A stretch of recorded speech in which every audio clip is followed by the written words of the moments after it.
Red Sox are riding an 11-game home win streak. The standing in their way is Mark Buehrle, who brings a 4-1 career record versus the Carmines. And tonight, he and the leading Sox look to continue to dominate on the road and play spoilers in front of the Red Sox nation. It's two divisional powerhouses battling it out next.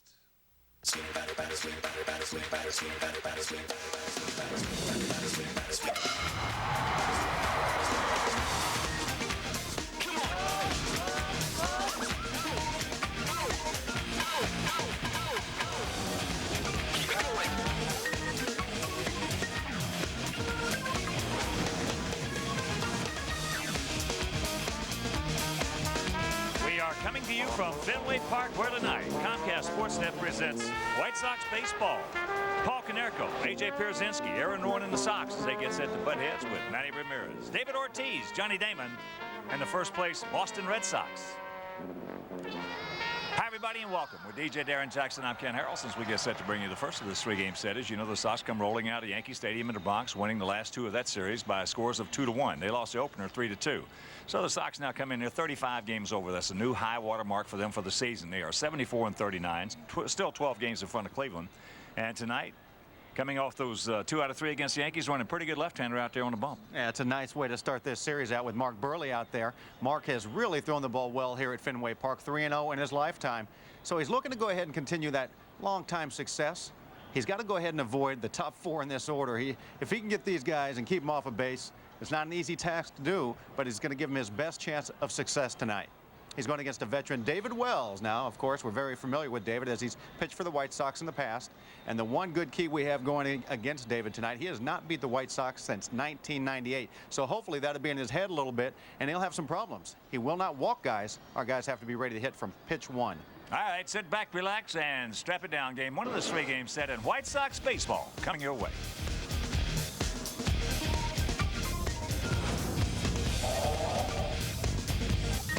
White Sox baseball on Comcast Sports Net is brought to you in part by Chevy. See your Chicagoland and Northwest Indiana Chevy dealer today.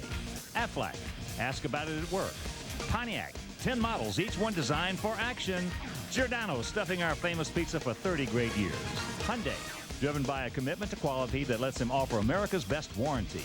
Rico, how well do you print, copy, scan, fax? How well do you share? Cadillac, in the all-new STS, breakthrough. Visit your local Cadillac dealer. Blue Cross and Blue Shield of Illinois, shining through. Midas, trust the Midas touch. Land Rover, visit LandRoverIllinois.com for your Chicagoland retailer.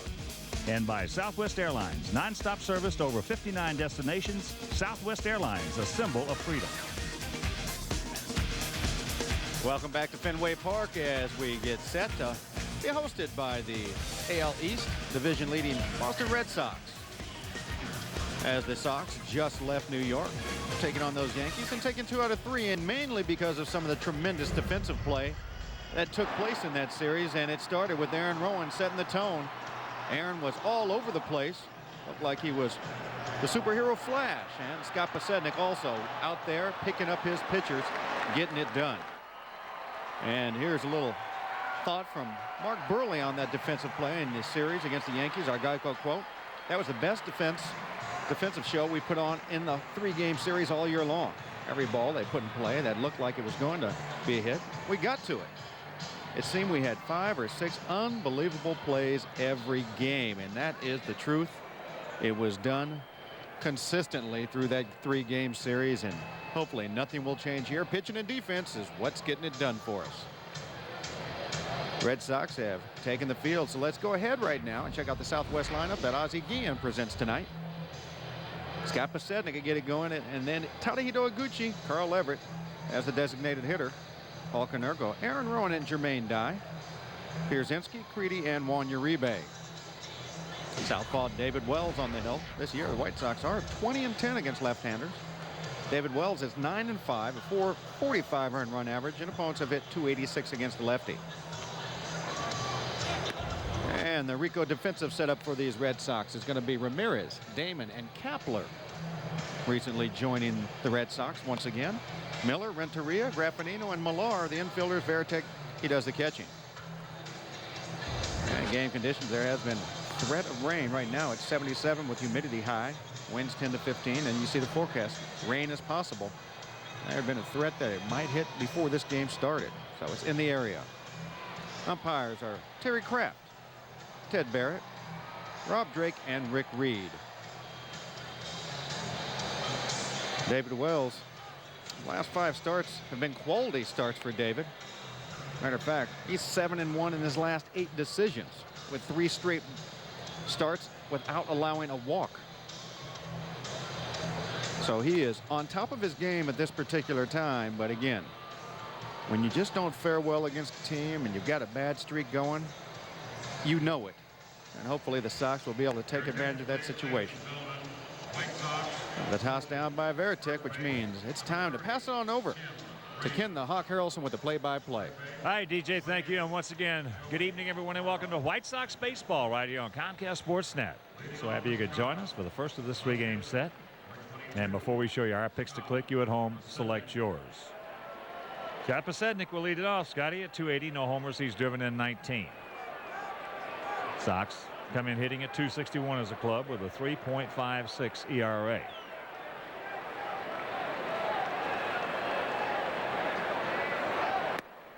First pitch up high. Sox 21 games over on the road this year, 38-17.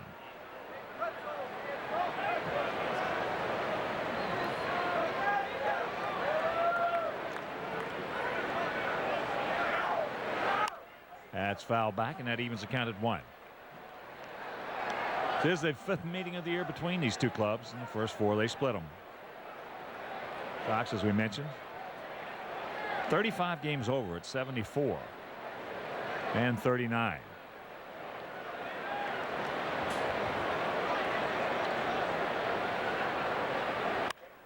There's a shot base hit right back through the middle. Lefties have hit David Wells better this year than right-handers. That will add on to that .311 batting average against Wells that he started this game with. Now, David Wells, it's just a shame that when he was in that White Sox uniform that he didn't have better health.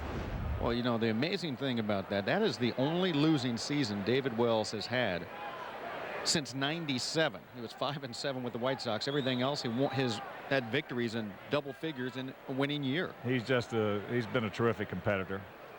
He'll take the ball every 5th day.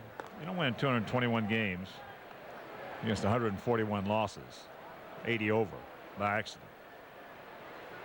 David, 42 years old, 6'3", 250 pounds. One of the free spirits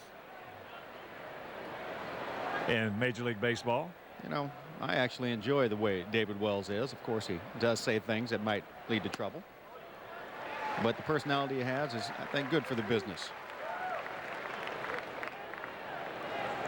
David 8-8 in lifetime against our Sox with a 4.60 ERA. Well, you know, he has an outside chance of getting to 300 victories if he can pitch till he's 50. Outfield, for the most part, straight up. Scotty, 54 stolen bases. Sox have 114. The Red Sox have 35. Well, there's only been 9 stolen base attempts against David Wells this year, and 5 of them have been safe.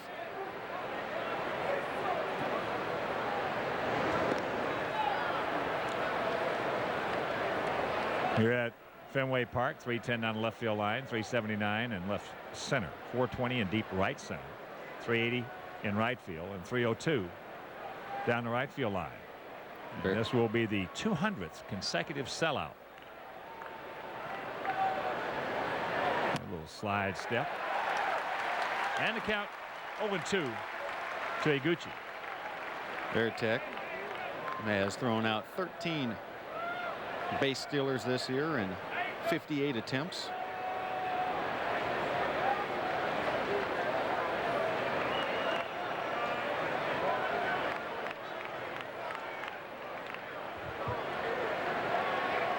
Another good lead by Scotty. It's not going. Tadahito just does get a piece of it. There's no way that Posednik can run on that slide step. I mean, the ball will be halfway to home plate before he's taken his 3rd step. Boy, this best I've seen this field look in years. And guess who did it? Roger came in and fixed it. This field looks absolutely terrific.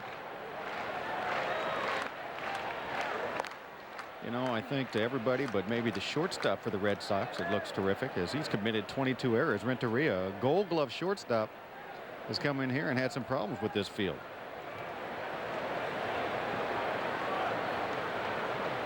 Maybe it's just him, though, huh? Not the field.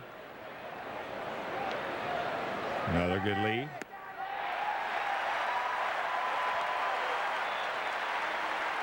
And right now, with one down, let's check out our Heineken Picks to Click tonight. Jim and Joe, our director and the crew. With Carl Everett, Robin, Aiden, and DJ going to go with Joe Creedy. And Elizabeth Ann Duty Gorman and I, along with her spouse, Jerry, going to go with Iguchi. Here's Carl Everett. Carl at 259, 16 homers, 64 knocked in. Carl did not receive a very friendly reception just now when his name was announced. Well, maybe it's because he's only 3 for 19 lifetime against David Wells. David can be very, very tough on certain types of right-handed hitters, as evidenced by those 221 victories. That's popped up. Damon.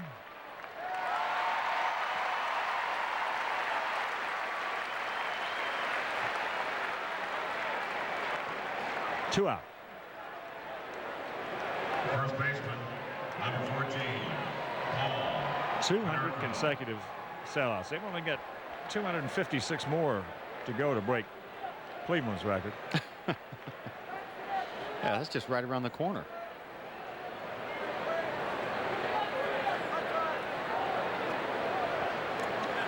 So here's Konerko. Paulie 2 for 10 lifetime against Wells, and both those hits have stayed in the park. Ramirez playing short out there in left field. Damon is deep in center, as is Kapler in right. Paulie already 5 home runs in the month of August, which is tied for the best in baseball at this point.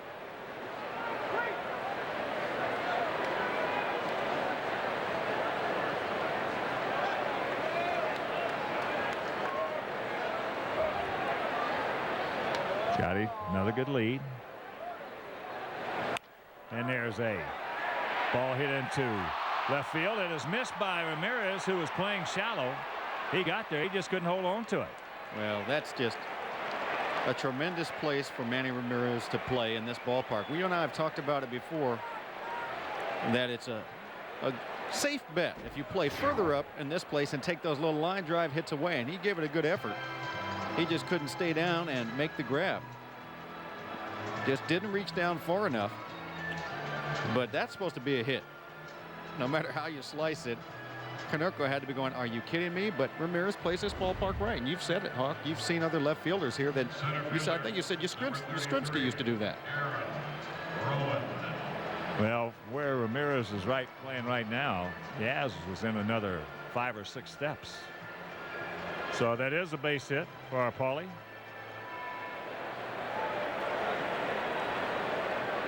Two out, runners at the corners, and here's Aaron. Aaron 1 for 3 lifetime off Wells. What a series he had. If you miss that series in Yankee Stadium, that's the best offensive domination of a series by a center fielder I've seen in a long time. Last one dating back, as that's kept in front. Nice block by Veritek. Kenny Lofton did that to us at Jacobs Field. And now they're going to change it to an error. I don't like that call. Manny did everything. Came in charging, reached down around, just above the shoe tops. That's not a routine play. Yes, he could have had it. I think I more or less don't like the fact that Konerko's not getting a hit.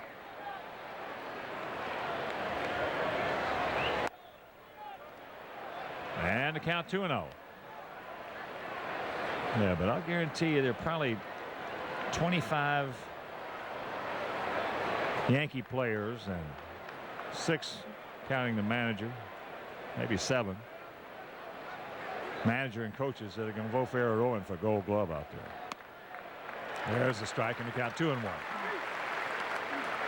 That was some kind of exhibition.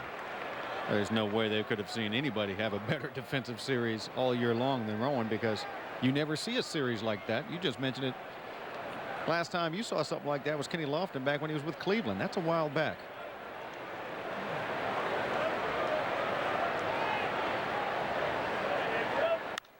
That ball hit hard into center field.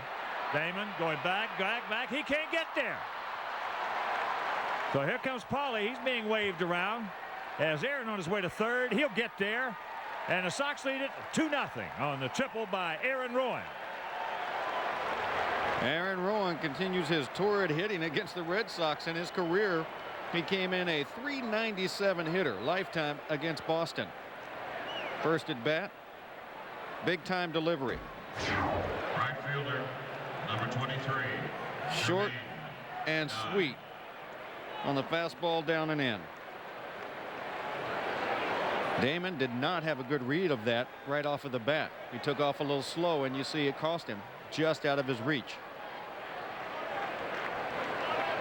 Don't stop now. Here's Dye. He is 6 for 25 lifetime off David Wells. Strike on the outside corner.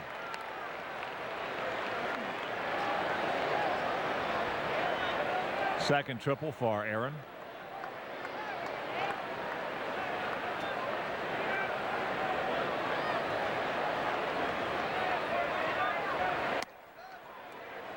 And the count 1-1. How many right-handed hitters have you seen hit out there where Damon just ran that ball down in the 420 crevice?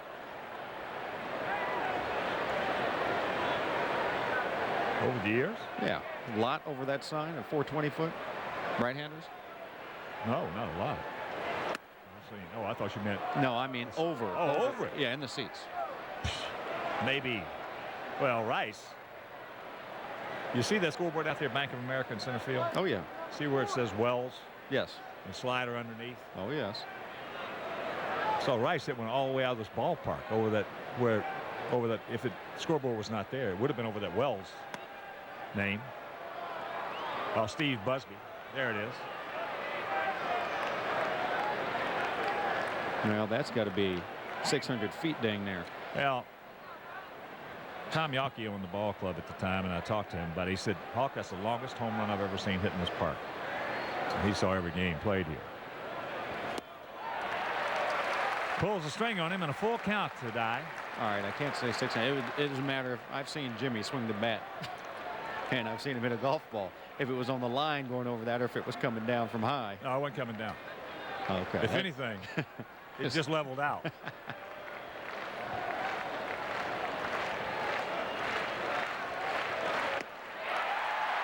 Sox catch a break, take advantage of it. 2-run triple by Rowan. 200 runs after a half inning play. It's a good guys 2, and the Red Sox coming to bat.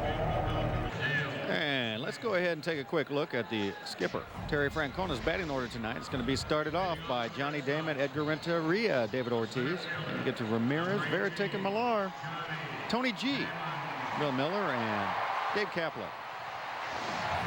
Mark Buehrle coming into this 13-4, a .279 earned run average, and just .253 the batting average against him. So here is Damon. He has faced Buehrle 35 times. He has 8 hits. Takes it low and away. You got Creedy at the cut of the grass at third. Paulie off the line halfway at first. Outfield swung around to the left as that's popped up softly. And let's check out the Rico defensive setup for the White Sox. It's Pasednik, Rowan, and Dye, the usuals, all around the field with Creedy, Uribe, Gucci, and Canucco, and AJ doing the catching. And we'd like to welcome all of our viewers watching on RCN Cable Channel 37 in the fantastic city of Chicago. As here's Renteria, he has been hot. Plus, he has faced Buehrle 3 times, has 3 hits, all line drives as he takes a strike. Boston comes in 66-47. Hitting at .283 as a club with a 4.75 ERA. Red Sox with 100. Here's one of the things that, perceptually speaking, everybody thinks the Red Sox, as there's a strike, as opposed to our Sox, have 100 more home runs than we do. They have 134. We have 143. Well, in that sense, throughout the lineup, we have more power and definitely more speed. He gone.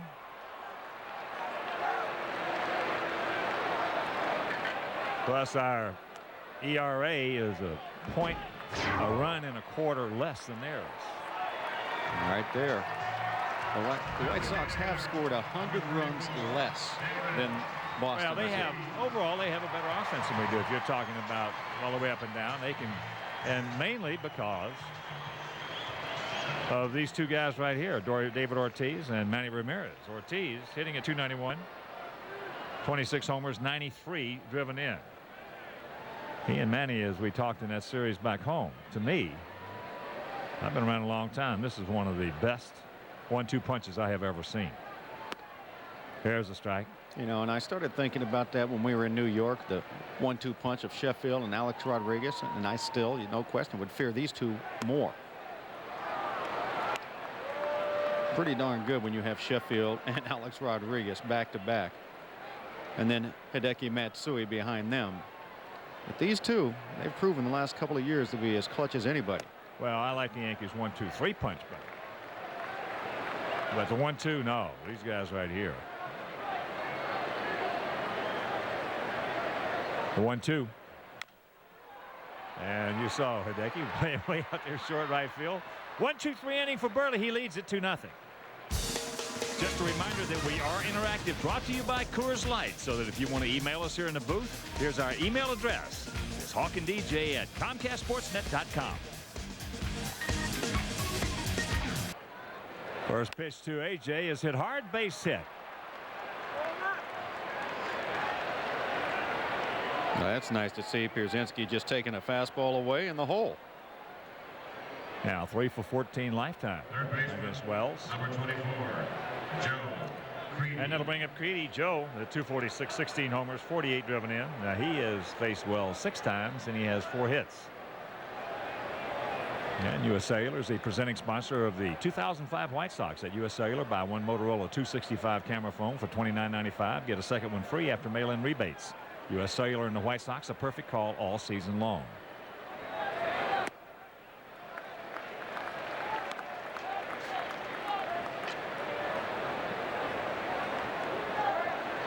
Well, David Wells, as long as he is healthy, and you'd mentioned it a little while ago, unfortunately when he was pitching for the White Sox, that became a major issue for him. He is one heck of a gamer. That ball into right field, right at Kapler.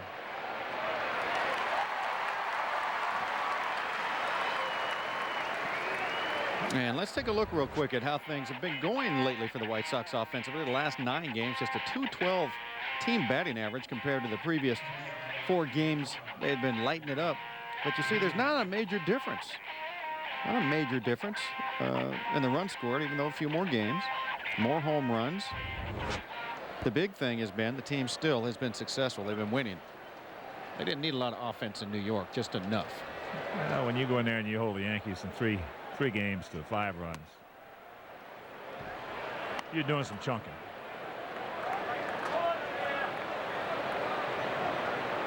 Five runs and 16 hits in 3 games. Well, for me, that was one of the best series for the White Sox all year long.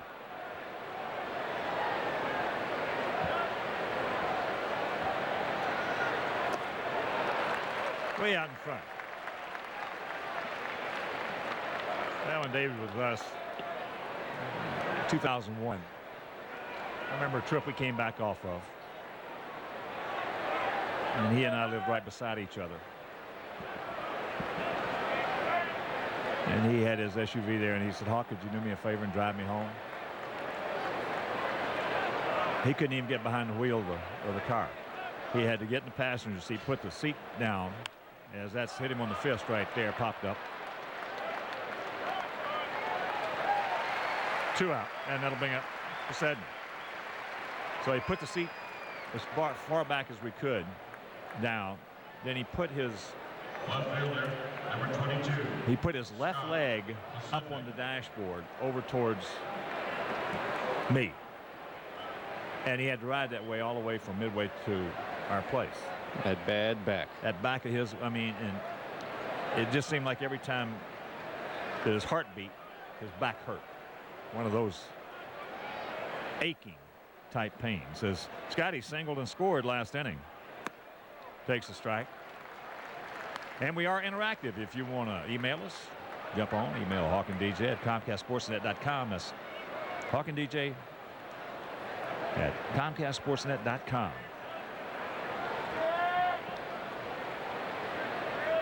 I remember when we got to the condos there, it took us like 3 or 4 minutes to get him out. There's a strike, and then a count 0-2. And of course, he had been dealing with that prior to this season with the White Sox. He was able to tough it out and deal with it. And when Kenny brought him in, he knew, you know, at that point he'd lived through it all and was hoping that he'd be able to give it to him all season long. He just couldn't do it. That could be trouble. Real trouble. That is the 30th infield hit for Scott Posednik this year, leading the American League in that category. That's a lot of little nubbers and bunts, as that is the perfect placement to go ahead and take advantage of your speed.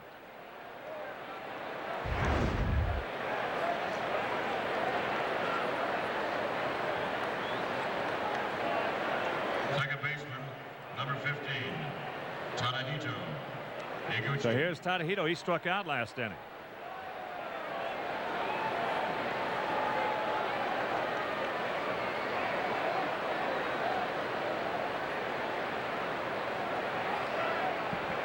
Outfield straight up. 2 on, 2 out.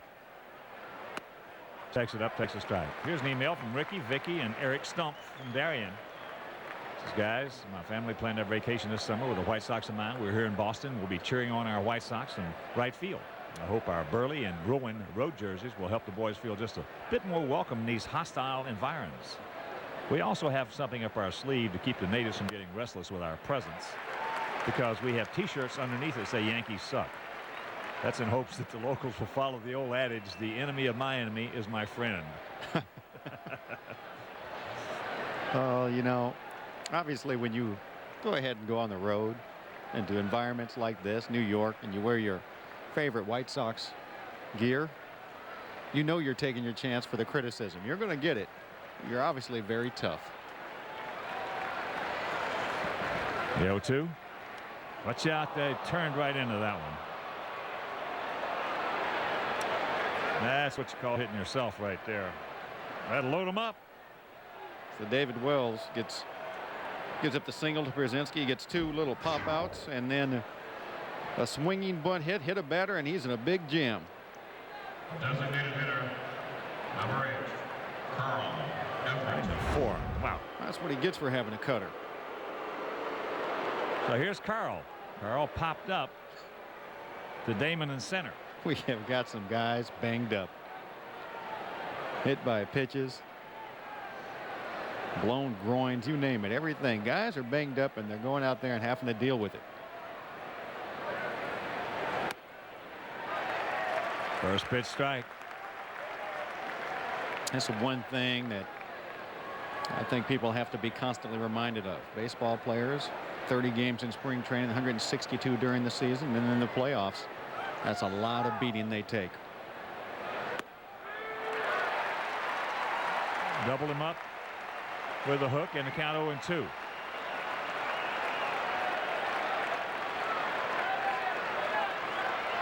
Sox packed with Sox.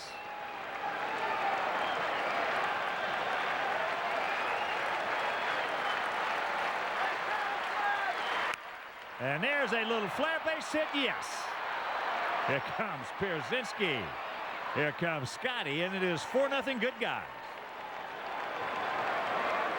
Just like that. A swinging bunt, a hit by pitch, and it's 4-zip. Well, I tell you, of course, there's 2 outs in this situation, but Scott Pasednik knew how shallow Manny Ramirez was playing. And you talk about a great secondary and jump on contact. He was off to the races, not giving Ramirez any type of chance to throw him out. And once again, Carl Everett delivering in the clutch. He has been nothing short of terrific this year in those clutch RBIs. And here's Paulie. Paulie reached on an arrow by Ramirez last inning as he takes ball 1.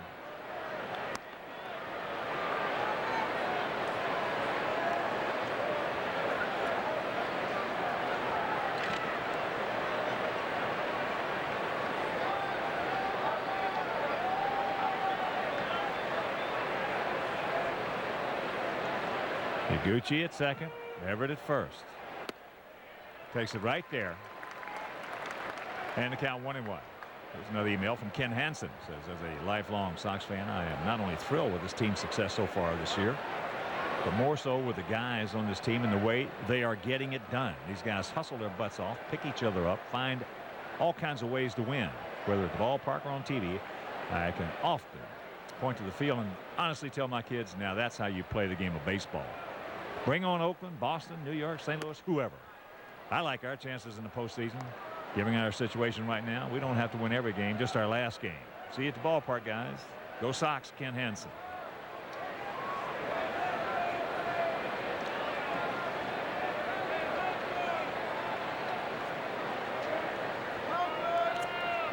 Two and 1 to count to Paulie.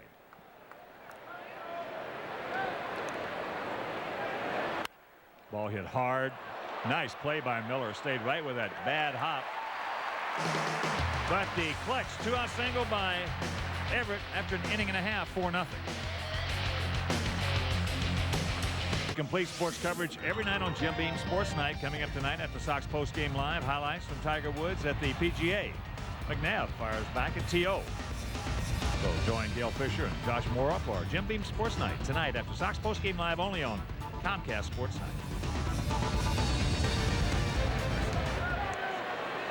4-0 Sox. Leading it off for the Carmines here in the bottom of the second. Man who has been just killing the baseball. Manny Ramirez. 32 homers, 107 driven in. 2-0.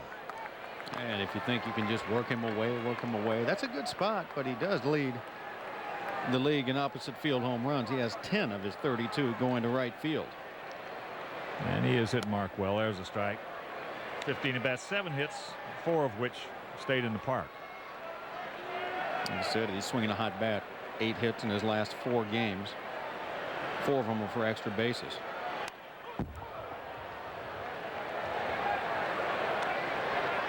Two and 2 the count.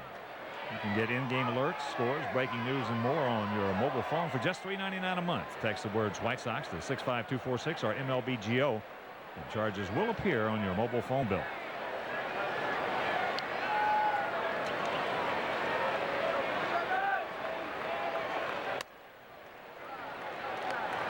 Full count.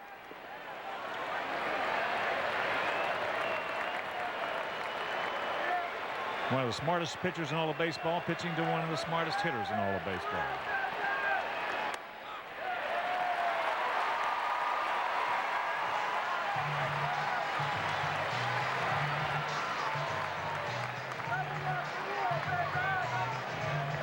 A leadoff walk, and that'll bring in Veritek. He is hit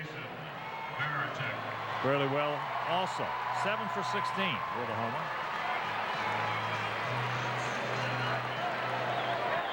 Veritek, one of the top hitters in the league against left-handers this year. A .369 batting average with 7 of his 17 home runs from this side of the plate. Takes up high.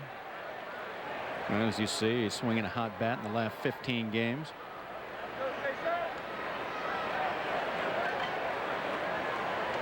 Short lead by Manny. And there's a strike. 1-1. Checking the slate of action around the American League. Tampa Bay taking on the Indians at Cleveland. Indians leading that game 3-0, second inning. There's a strike. And the count 1-2. Texas at New York. Toronto taking the Orioles at Oriole Park. Kansas City at home against the Tigers. Angels at Seattle, and Minnesota taking on Oakland at the Coliseum. There's a little chopper. Taguchi. Nice play. That's how Tejito does very well going to his left. That was not an easy play. He got the good hop at the end of it. He has a little more trouble to his backhand side and staying down, but that was nice. Put his nose right on that baseball to make the grab.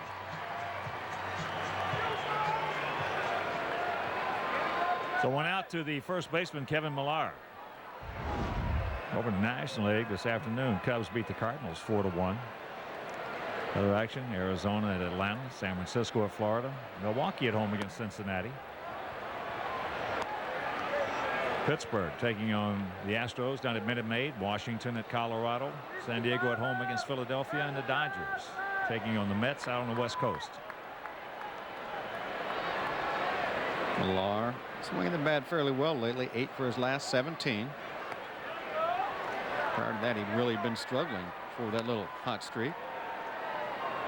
He'd been 4 for 45. And he's looking for his first hit against Buehrle.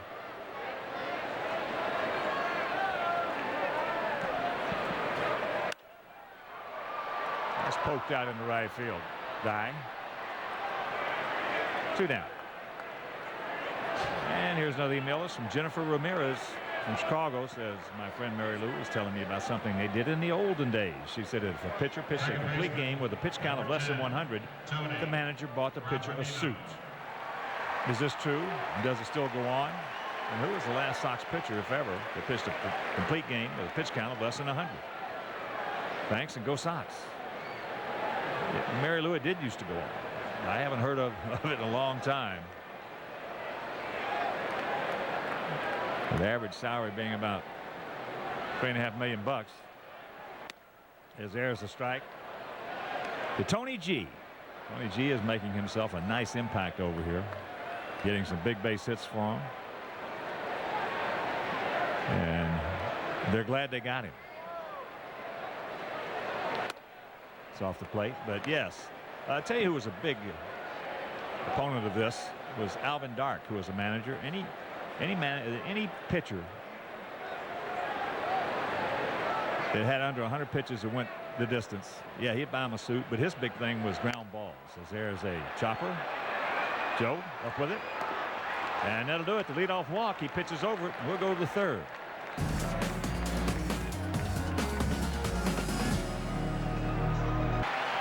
Top of the third inning, Aaron Rowan with 2 on, 2 out in the first inning. If you're just tuning in, poof.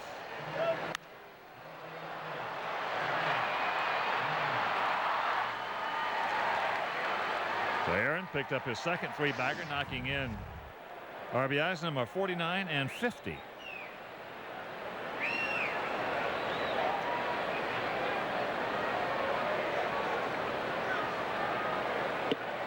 Outfield just about straight up. Ramirez very short out there and left as he takes ball 1. Getting back to Jennifer Ramirez email here. But a lot of managers, they would give, for an example, sinker ball pitchers. If they had to throw 18 or 19 ground balls in the game, they would buy them a suit. Because if they threw 18 and 19, they're probably going to win. And he gave him a little incentive. It was amazing back in those days how managers used little incentives in a game. Buying a pitcher's suit. For an example, Aaron having a huge day or a huge series like he had defensively at Yankee Stadium the last 3 days. If he were a golfer, well, he'd walk in and there'd be 3 or 4 dozen golf balls sitting in his locker. And you know, it makes sense back in those days when most you players had to figure out extra ways to make money anyway. Yeah. But a lot of managers use little things, you know, that's meant a lot. Little things that meant a lot.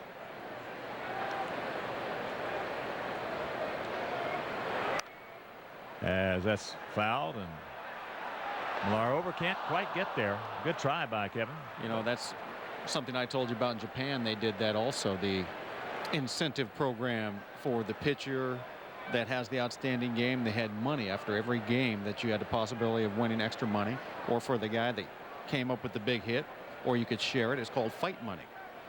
So say a guy went out there and pitched a shutout. He got himself $1,000 extra.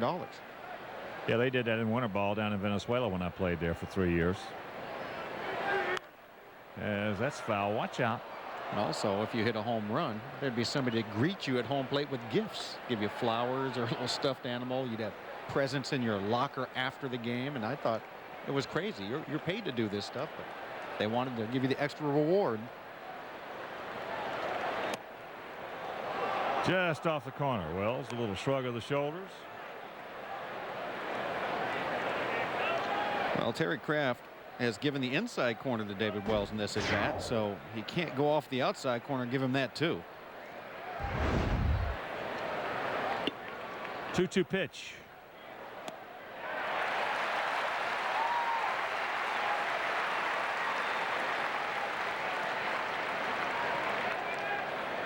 Third strikeout for Boomer. Number 23, Jermaine Nye.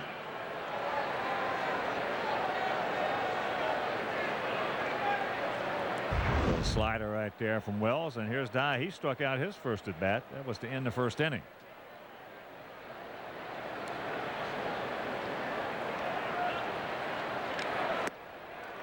On Sunday, August 21st, first 10,000 kids 13 and under receive White Sox back to school backpacks from Pepsi and Brookfield Zoo when the Sox take on the Yankees at 2:05. For game tickets, call 866-SOX game or visit whitesox.com.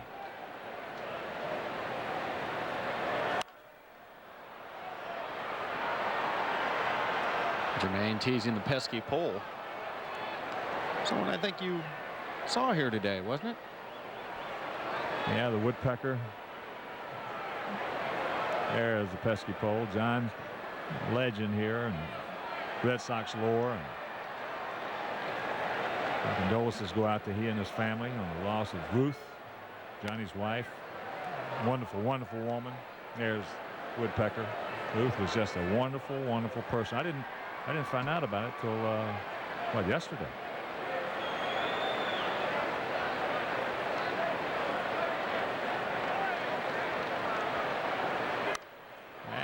Foul back.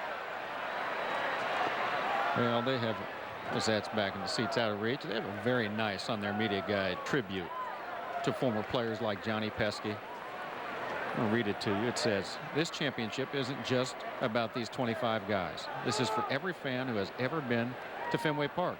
This is for Johnny Pesky, Bobby Dorr, Dom DiMaggio, and Ted. This is for Yaz and Lonborg, Tiant, Fisk, Evans, Rice. This championship is for everyone who ever came close and for everyone who cared so much. So guys like Pesky were rewarded with nice rings. Other guys that came so close. Inside, 2-2. Well, they're doing a good job here in perpetuating the Red Sox lore and tradition. The same thing as that the White Sox are doing now. Bringing back former White Sox players, as evidenced by our coaching staff. As he strikes out Dye for the second time. And it's great to see organizations doing that, where you see on the other side of the page some organizations going just the opposite. They're not doing anything to try to perpetuate the tradition of that organization and or some of the great players that they have. As here's AJ, he singles sharply between third and short to start off that 2-run second.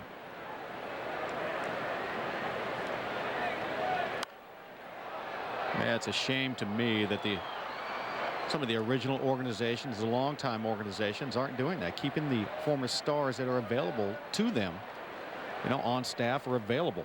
I mean, think about how it keeps the longtime fans in touch with their memories and the good times they've had in the past. That's inside. 21 to AJ. And every time I see somebody that I grew up idolizing when I was a kid, it brings back good memories.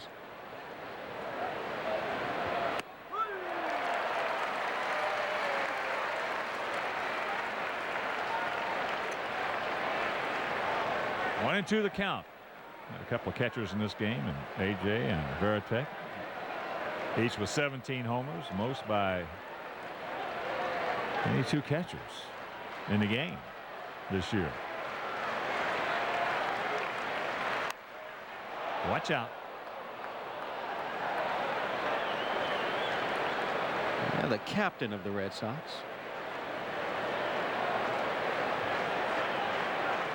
Red Sox winning their first world championship since 1917.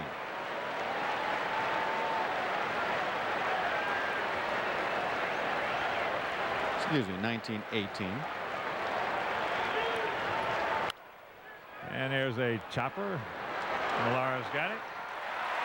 That's a 1-2-3 inning for David Wells, but he trails it 4-0. Let's give you a little look at how the wins leaders have been doing this year. Garland with 16, Cologne 14, and Buehrle with 13, and Bonderman. You know, Roy Halladay leads the league in earned run average, but he's going to fall off of that. He's not going to be qualified much longer since he's been on the disabled list. Would put Mark Buehrle as the league leader in earned run average. Buehrle's first pitch to the switch hitting third baseman Bill Miller, taken for a strike. 4-5-0 for our guys.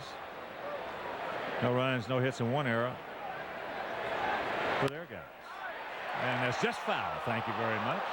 And fans that bring a proof of purchase of any Bullfrog sunscreen or Gold Bond products at Jewel Osco will receive 2 lower reserve, upper reserve, or upper box tickets at half price on August 17th. That ticket offer only valid on the day of the game with proof of purchase at U.S. Cellular Field ticket windows. So far, select game dates. Call 312-674-1000.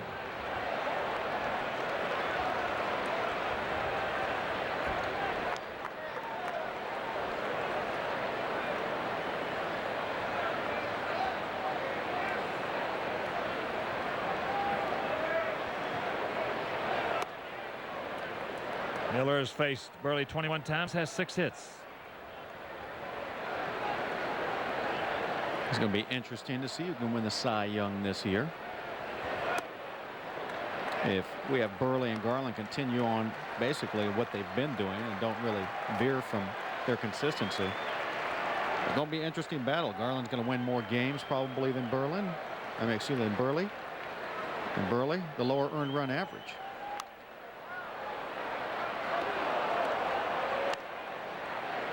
Count remains 3 balls, 2 strikes to Miller. What do you put more emphasis on, wins or earned run average? Wins.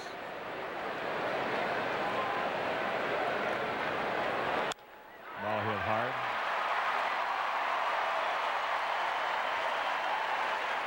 There are some guys that pitch just good enough to win, and there are some guys that pitch just good enough to lose. You can cancel a post-game show. First hit for the Carmine. I think you have to take it all into consideration. If you're on a winning team and you have a lot of room for error where you can allow a lot of runs but just win that game, yeah, it makes a difference. And then win the tight games too. Gabe Kapler takes a strike. And for this year, John Garland 16 wins. He also has a 3.29 earned run average, 6th best in the American League, and he's won a lot of close games. And the count 0-2. Our club has been just a close game winning team all year, and that is a direct reflection on the manager. That's a little shank foul.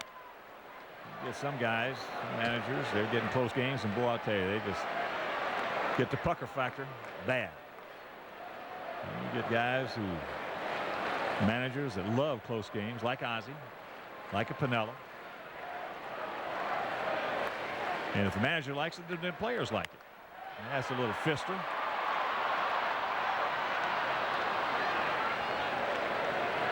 Here's another email from Noah Lieberman. from Evanston. So it seems to me that many people are saying that the White Sox are winning because of starting pitching and defense.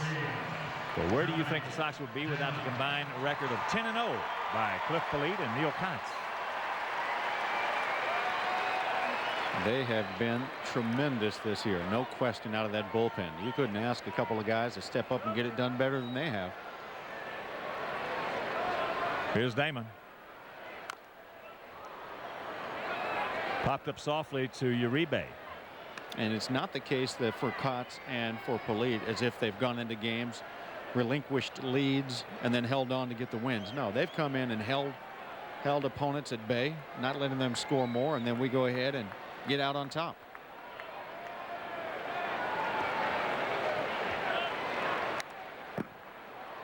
And the count 0-2 to Damon.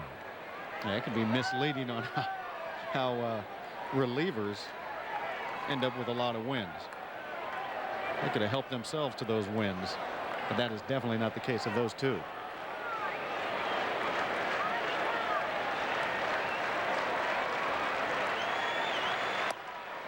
Drop down move by Mark, and a count of 1-2 strikes. Another email from Rich Wandell from Fort Wayne. I'm curious. That was the lowest team ERA since the advent of the designated hitter. Also, what was the White Sox team ERA in 1967? And that's out of play. Seems like Joe Horland, Gary Peters, and Juan Pizarro were all under 3. Thanks a lot, and go Sox. We'll try to check that out for you, Rich. The DH started in 73.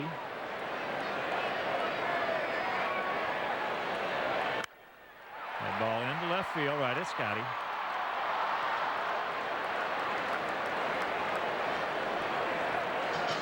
Two down for Renteria, who struck out, called out his first trip.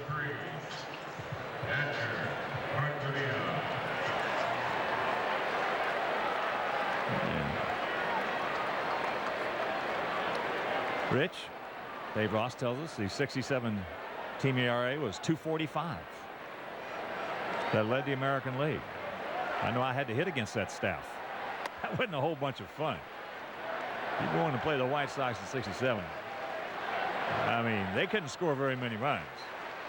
But you knew going in that you weren't going to score very many runs either. That's why you had to really execute when you got some guys on base. Horland led the team in wins that year with 19. And McMahon was the earned run average leader on the team at 1.67. Buford had 129 hits, which led the team. 129. They could pitch. Home run leader, 18. They could pitch. Out of play right side.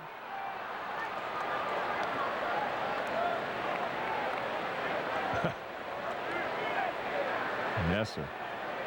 And that was no day at the beach facing that pitching staff. Joe Horland had a 2.06 ERA that year. Get fouled. It will. Peters 2.28.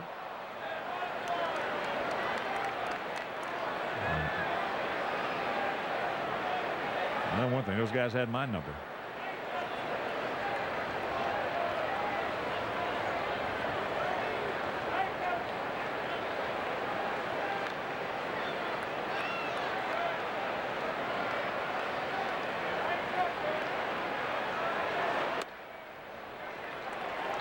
Full count with 2 out.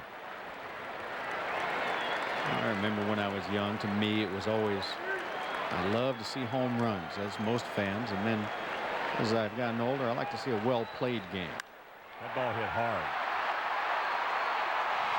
That's off the wall.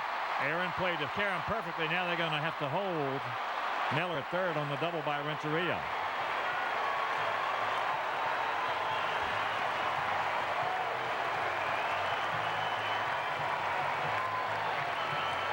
They said a little while ago, Renteria swinging a hot bat. He's hitting 10 of his last 11, now making 11 of his last 12. And he can lay out some line drives. Well, that's his 5th at bat against Buehrle. Official at bat. And he is 4 for 5 with 4 line drives. Mark struck him out in the first inning, but here's an RBI Pac-Man right here. David Ortiz.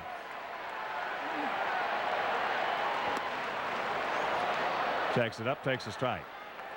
I tell you, David, no question, he's a gamer. He is, though, since the All-Star break, had problems for what he's used to doing. See, he's at 483 in this situation since May, but that's on the way down. There's a base hit. Back up. 4-2 ball game.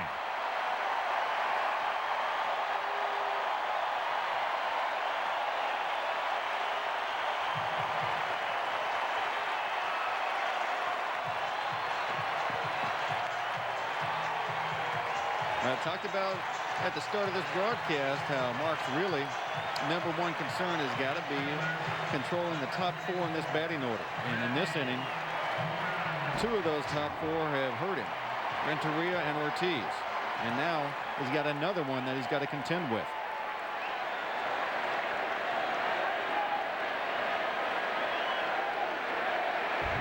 And he walked to lead off last inning.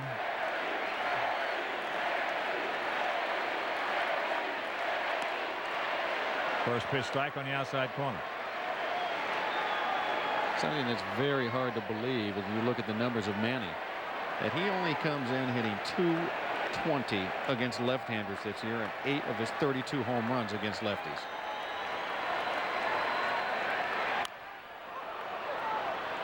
Good sequence right there. A little backdoor slider on pitch 1. Got in on him on pitch 2. If you've ever seen a tremendous hitter like Ramirez telling you that he doesn't like the ball breaking into him, the .220 batting average pretty much says that. And you see the differences.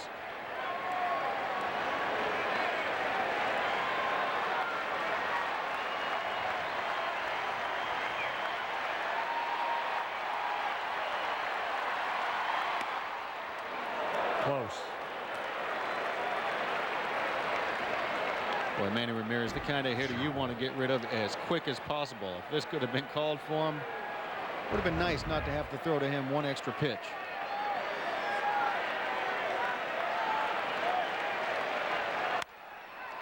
Right to Gucci, takes a nice little bowling book bounce, but the 2-out, 2-run double by David Ortiz, the winner of the 4th.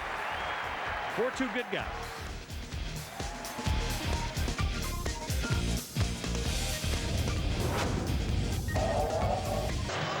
And it's time to check out the U.S. Cellular text message poll. Which city would you most like to visit, New York or Boston? Send your answer to 94769.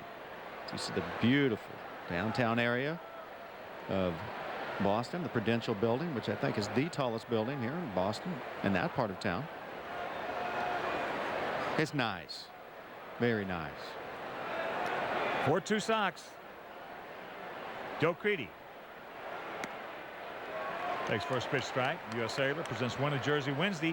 15 randomly selected fans will have a chance to win a game-worn White Sox player jersey during each of the Wednesday home games in '05. For game tickets, call 866-SOX-GAME or visit whitesox.com. Get out of here.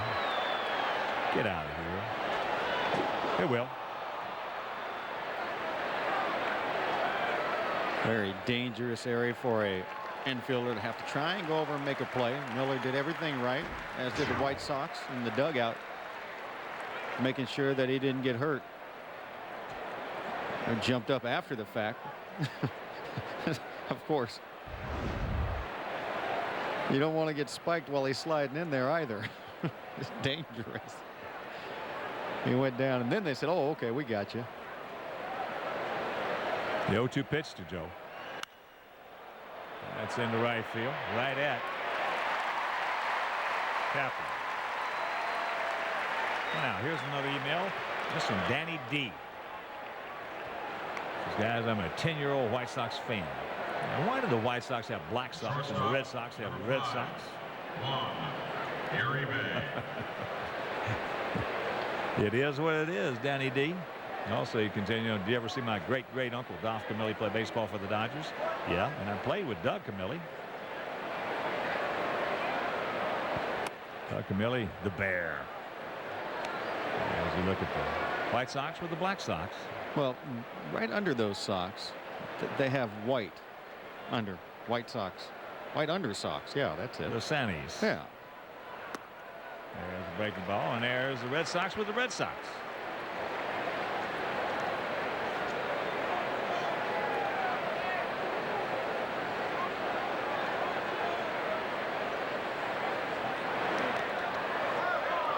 It really doesn't make much sense.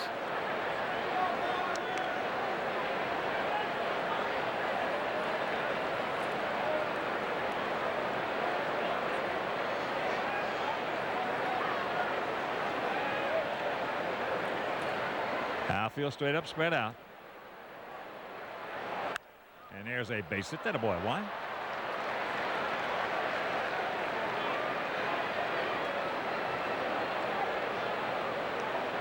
Oh, wait, Juan hit a ball in batting practice today, Hawk. That Left fielder. I don't think you were in here then. You're doing your radio interview. Scott. In the lights and down the left field line. It hit the lights. That's a long way out there.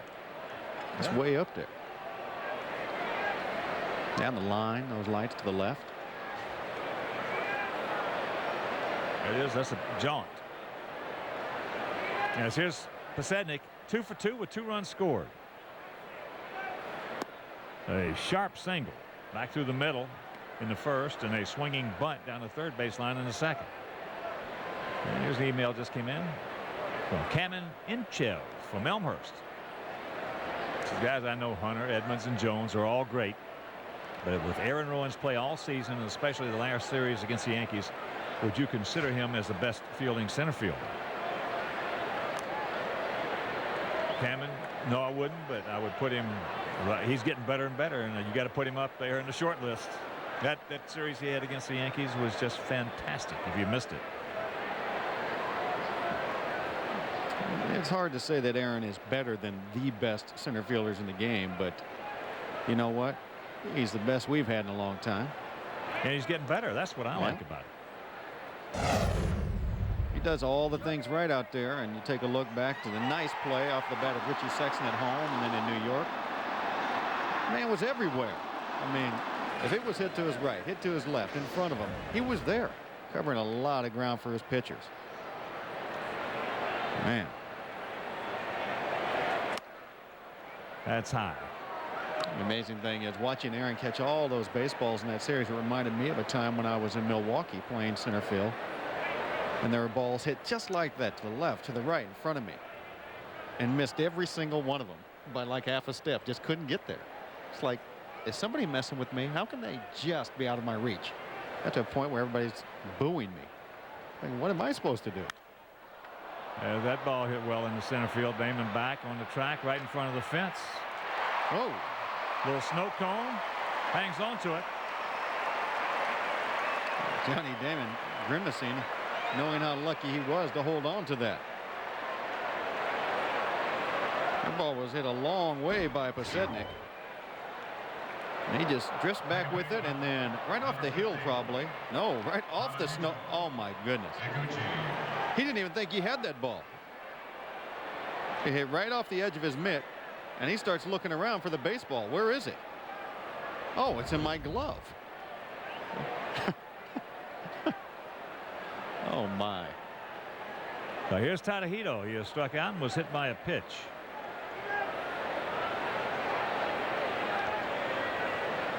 Yeah, we're getting back to Kamen Inchev from Elmhurst email that Aaron is getting better and better and better.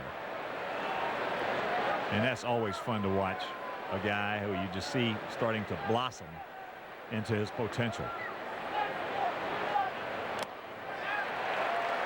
Pull a string on him.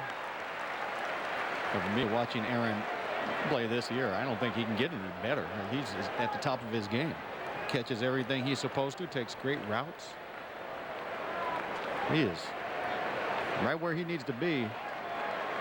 Again, the ones who appreciate it most are those pitchers.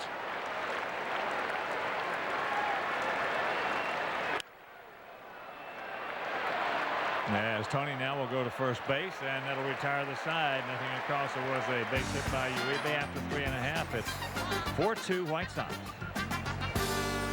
And let's take a look right now at Hawk's favorite little white duck. The Aflac trivia question: what White Sox player hit 3 home runs in a game against the Red Sox on April 18th, 1994? That's early in the season. It's cold and all that. How'd somebody hit 3 home runs?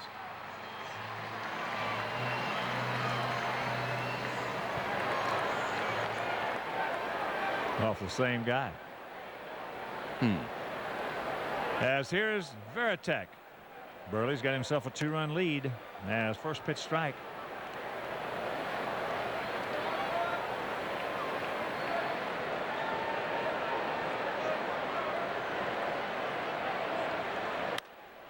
Nice pitch. Got him out in front. Mike Terrell from Lake Zurich. I've been a lifelong Sox fan. My question is, after an outstanding performance at Yankee Stadium, does this make Aaron the leading Gold Glove candidate for center fielders? Thanks, guys, and go Sox. Well, I know one thing. He's going to get a lot of Yankee votes. It's very difficult to win Gold Glove, especially for outfielders when you have 3 out there and they don't just necessarily vote for a right fielder, left fielder, and center fielder. They just vote for the best outfielders. Well, I'll tell you, that was quite a display. Scotty with a couple of good catches in that thing. Aaron, of course, dominated the series. There's a base hit.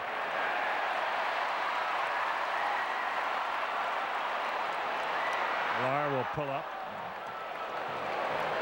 Boy, good readjustment there by Dye. He was getting ready to throw it to second. Saw that Millar had hit the brakes and threw it behind him. We've seen him do this. And this time, Paul Konerko was ready as he gets the right carom. He's going to look up, look at second, and then throw back. Woo, dangerous. But Paulie's ready for him, just out of the reach of putting the sweeping tag on him. So that's Millar's 16th at bat against Mark Buehrle, and that's his first hit. As here's Graffinino. He grounded out to Joe Creedy.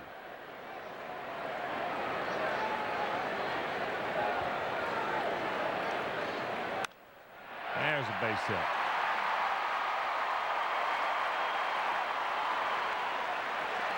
Thank you very much. As ball hit down the right field line, and Kevin Millar was totally content just getting to second base. All 5 Red Sox hits coming in the last inning and a third. Well, they have gone ahead and said, we're going to shoot this left-hander in the right field, which is a pretty smart approach. Now Buehrle's going to have to make the adjustment back. Here's Miller. He started off that 2-run third with a solid single to center on a 3-2 pitch. 3-2 fastball. As there's a strike.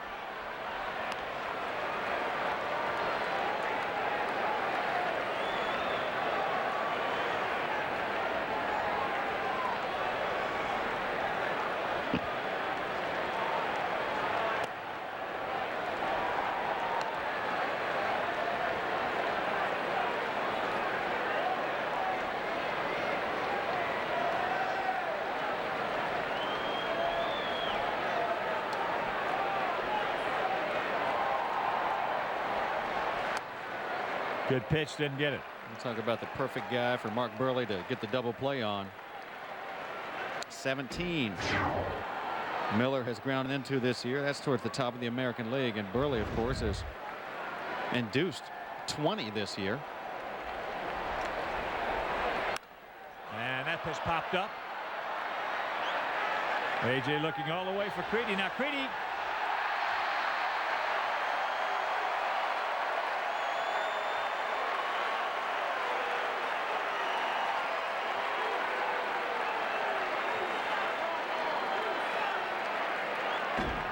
Wind blowing out to left, and Joe just lost it.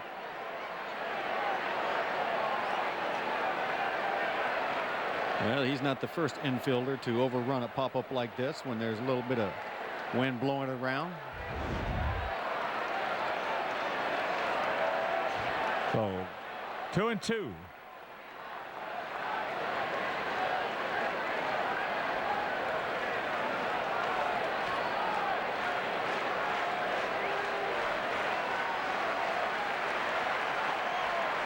Bail him out right here. Mark. Full count. Mark definitely trying to work him in tighter as Red Sox hitters trying to go the other direction.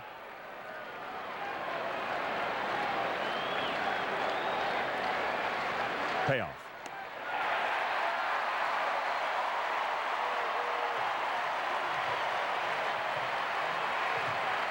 Oh, bases loaded with one out. That'll bring up Gabe Kapler as here comes Don Cooper out. Gabe Kapler was part of the World Championship Red Sox last year, and then during the offseason he signed with the Yomiuri Giants of Japan. Went over there and played briefly, hit 153 with them, and then was released. And here he is back with the reigning world champions just like that.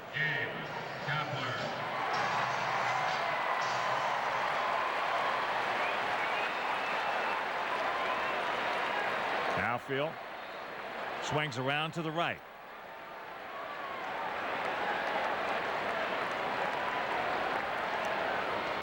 And ball hit hard, base hit. One will score. And it's a 4-3 ball game.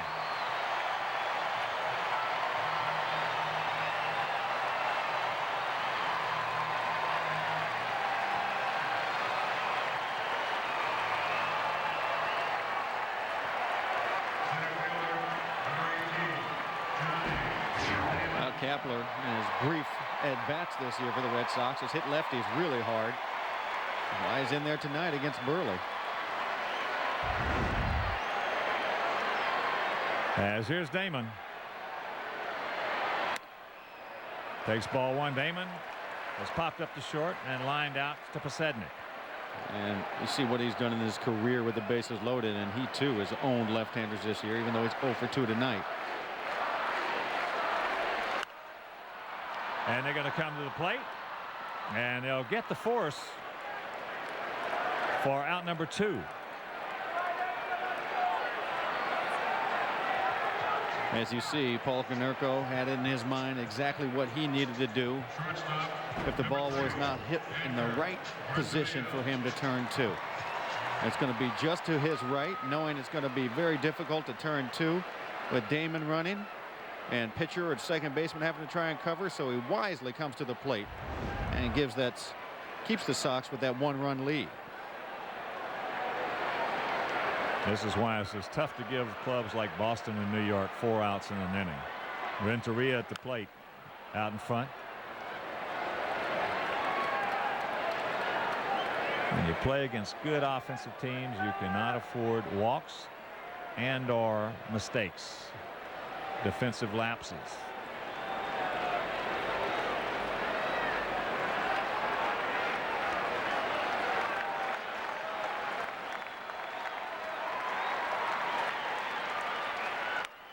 And there's a shot caught by one.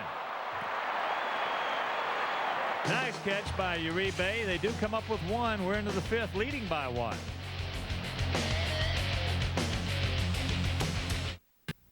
You're watching White Sox baseball on Comcast Sports Net. 4-3 here in the top of the 5th inning. Take a look back at that nice play by Juan Uribe to his right, and the grab, cutting down a couple of runs. And of course, Renteria's reaction, not real pleased, as you can understand. Carl Everett will lead it off here in the top of the 5th inning. 4-6-0 for our Sox. 3-6-1 for their Sox. Carl 1 for 2, a big 2-out, 2-run single in the 2nd inning.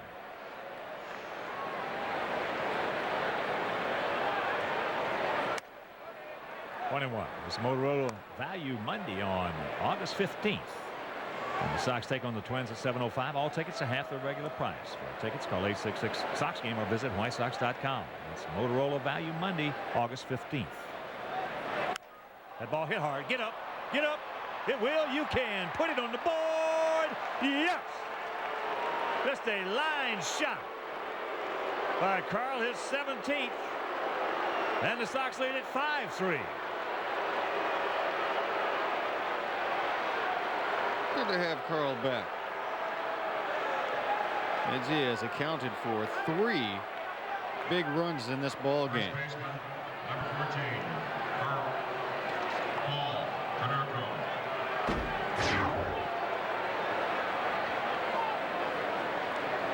You see the Hyundai home run replay. Nothing to it other than a fastball, and he's short and quick on it. That's out of any ballpark. Here's Paulie. Paulie 0 for 2. Has scored a run, takes a strike, and of course with that home run by Everett, the Alex Snellius family will donate $100 to White Sox charities for every Sox homer hit throughout the course of the season. That is number 144, so $14,400 donated by Alex Snellius in loving memory of Ursula.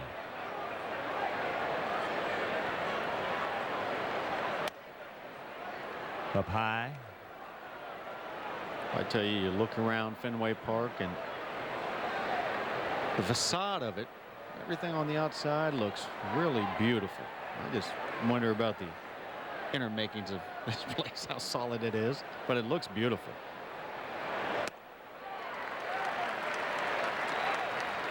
One and 2 the count.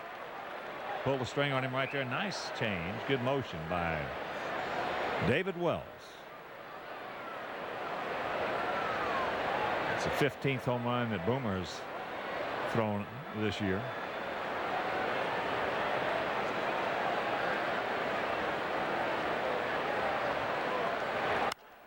That ball hit hard into right. Kaplan.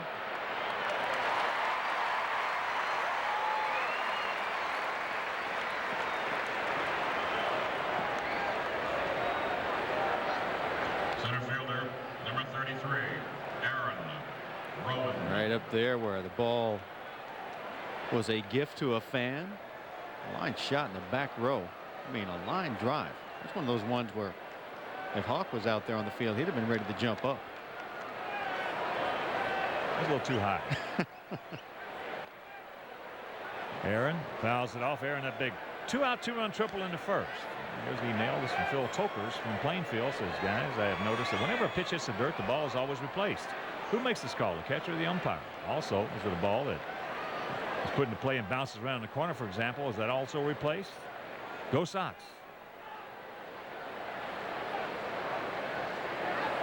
Well, that's just gotten to be a habit now, Phil, from Plainfield, that more of a procedure rather than sit around and look at it, decide, rub it up. They just take it out. Probably come back into play the next inning anyway. Time saver.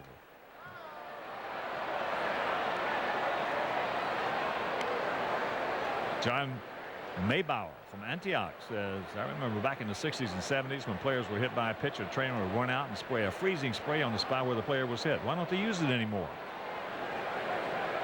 Oh, ethyl chloride. We just called it the cold spray. Don't know why they don't use it anymore. It just got out of the game. Maybe because as Rowan goes through it and he's saying it hit the dirt. Veritek says he caught it. He just wants Terry Kraft to check down with somebody else on if it was caught clean or not.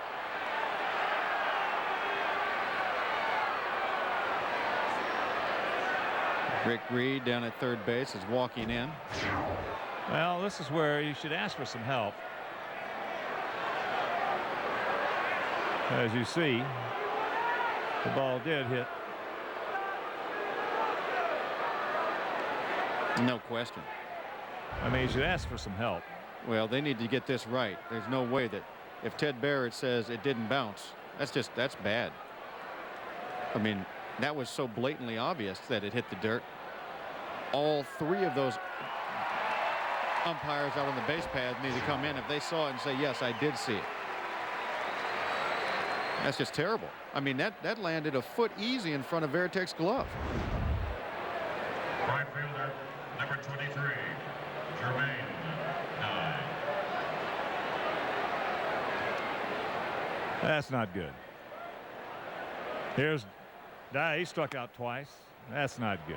All you got to do is have Reed come in, have Rob Drake come in and ask him if he saw it. That's it. I mean, that's one of those team efforts right there. Everybody comes in. If everybody is on the same page, fine. But if one person says, no, it did bounce, I mean, there you go. You have it. That's bad.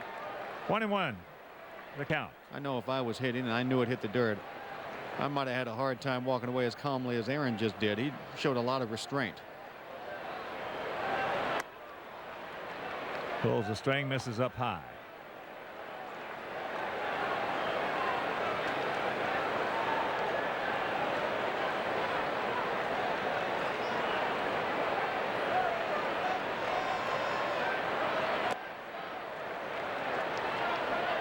And the count 3-1. You know, Aaron, of course, sitting over there, and he's not going to be pleased with it. He especially is going to get, you know, upset when he sees a replay of it. He's going to get hot all over again.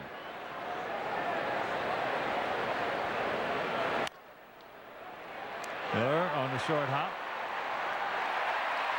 But the home run by Carl Everett is 17th.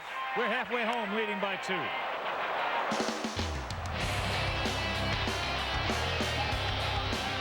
David Ortiz. There's a line drive base hit into center field. Ortiz now 2 for 3. A 2-run double back in the third.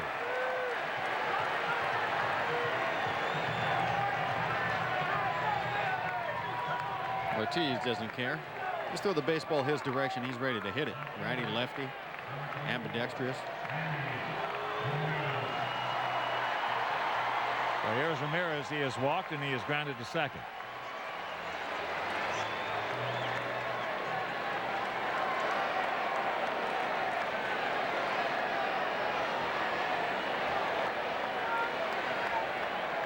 Five 7-0 for our guys. 3-7-1 for the Carmines.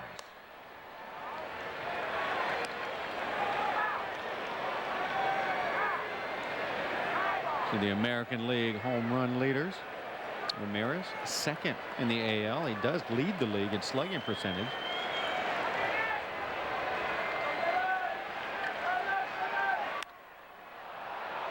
And that's a souvenir right side. First of a 3-game set. Tomorrow night, John Garland against Tim Wakefield. That game will be over WGN. On Sunday afternoon, El Duque against Matt Clement. That game right back here on Comcast Sports Net.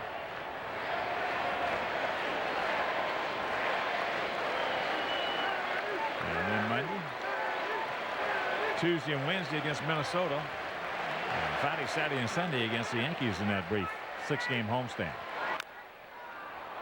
As that's chop foul. 1-2 the count to Ramirez.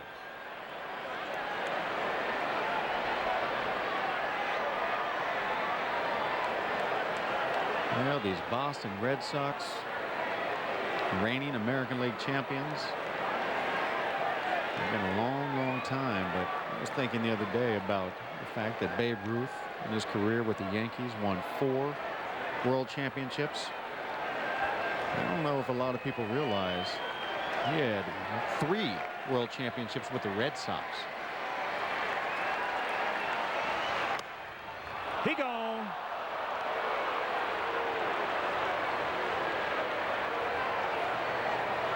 How many times have you ever seen Manny Ramirez argue with an umpire? I think maybe once in his career that he's even said something to an umpire. He has been one of the most accepting players in the business. Well, you know he didn't like that call right there. He just goes right on back. Reconciles himself to the fact. I wish I could have done that. Don't we all? But you know, if I would have done that consistently, I'd have constantly been rung up. Veritek. He's 0 for 2. You know, it's the mediocre players that they didn't have a problem ringing us up. And if you didn't protest at all, they just kept doing it. Outfield slightly to the right. Uh-oh. We get ourselves a tie ball game.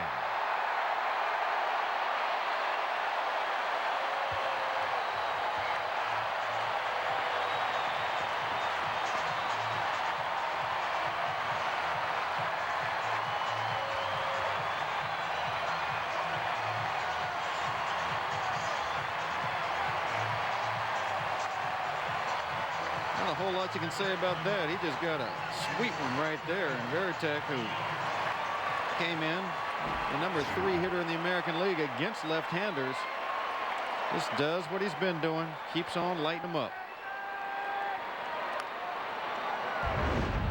Millar 1 for 2. So a 5-5 tie here in the bottom of the 5th.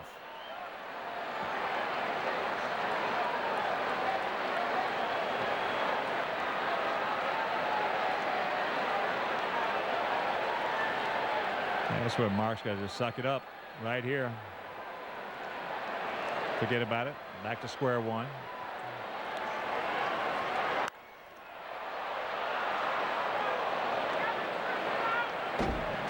Another look at this pitch. It's just right there. I mean, that ball deserved to be hit. Well, he sure hit it. That ball was crushed. Buehrle in his other start this year against Boston. That was on the 21st of July. He went 6+ innings, giving up 5 runs. Just 3 of them earned. 10 hits. Softly hit. Konerko.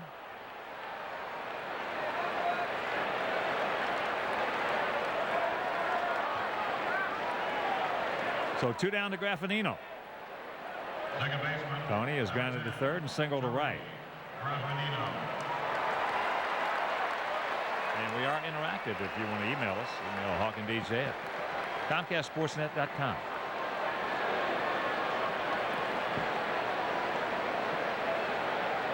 Watch out, Mark. Hey! Woo! Mercy.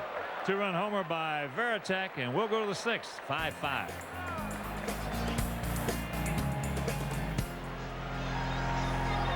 Sox game is over. Stick around for U.S. Cellular White Sox postgame live. Get highlights of the action, analysis from Bill Melton, and listen in on Ozzie Guillen's postgame press conference. U.S. Cellular White Sox postgame live after the Sox game on Comcast Sports Net. And folks, let's take a look at the Aflac trivia question, and its answer will follow. What was the White Sox player who hit 3 home runs in a game against the Red Sox on April 18th, 94? Our first base coach, Tim Raines, did it. The Rock. And here's AJ. AJ 1 for 2, a single and a run scored. 42-year-old veteran southpaw. David Wells, boomer, throws a curveball strike. Check some scores for you. 5th inning in Cleveland, Tampa Bay leading the Tribe 8-4. 4th inning in the Bronx, 5-5, Rangers and the Yankees. 4th inning in Baltimore, 4-0 Toronto. Rain delay in Kansas City. And then later on, Angels taking on the Mariners in Seattle and Minnesota at Oakland. This afternoon, Cubs beat the Cardinals 4-1. That's fair.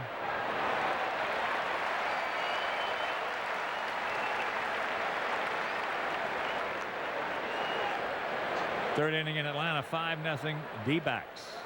No score. San Francisco at Florida. That game in the 5th. Joe Creedy. 2nd inning in Houston, 2-0 Astros over Pittsburgh. And here's Joe Creedy.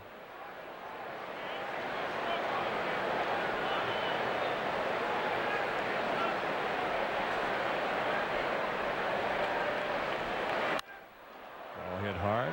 Renteria stays right with it. Go now 0 for 3, but he's hit it hard twice.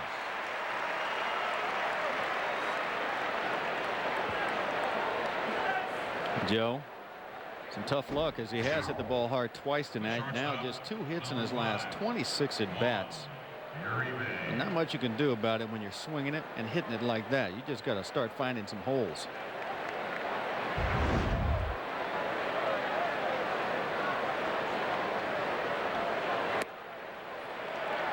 Strike to Uribe. 1. Popped up to short and singled.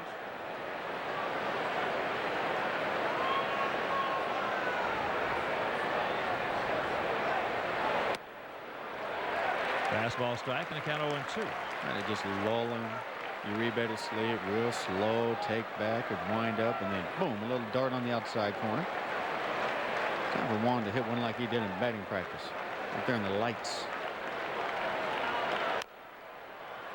There's a swinging bunt. If it stays fair, that's a base hit. Or hit one real short and save that long one for later.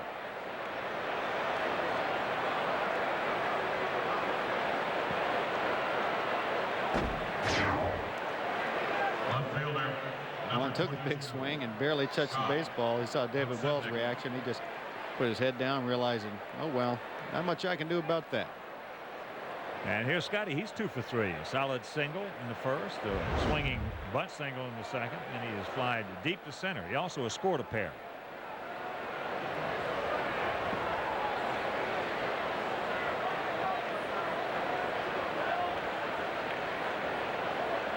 Miller at the cut of the grass at third. Ramirez short and left. Damon deep and straight up at center. There's a shot right to the short. That's a hang Wolfram right there. And we'll go to the bottom of the 6th. Still tied at 5.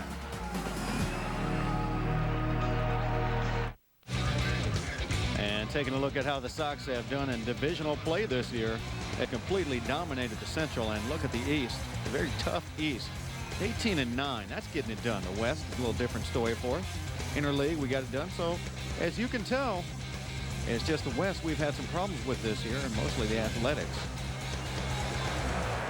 So here's Miller. He just gets sawed off. Scotty. 1 pitch, 1 out here in the bottom of the 6th. Well, you look at the Yankees against the East. They're 22 and 26.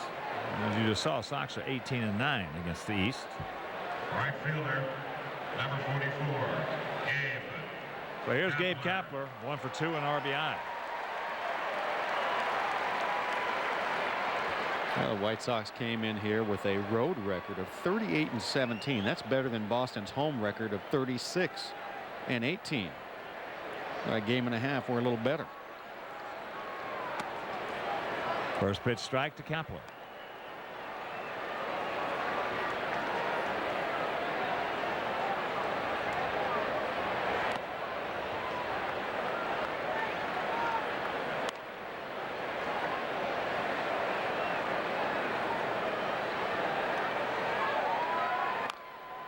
Out in front.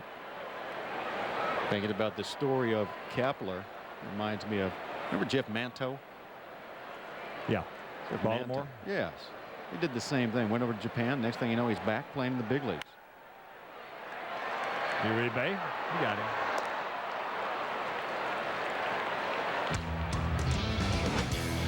We're having a flash look at how the White Sox have done on the road since the All-Star break. They've been outstanding, as you would expect. 11-3, 283 batting average. Runs, scored a bunch of them. Runs against, not many. Our starters during that span, 9-2. Well, here's Damon. He's 0 for 3. Pop to short, line to left. Hit into a fielder's choice, a 3-2 fielder's choice. They're coming with the bases loaded and 1 out. There's errors a strike, and that evens a count at 1.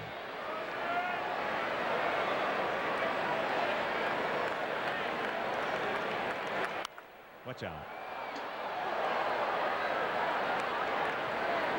One thing about Johnny Damon, you get 2 strikes on him. Don't think it's an easy out.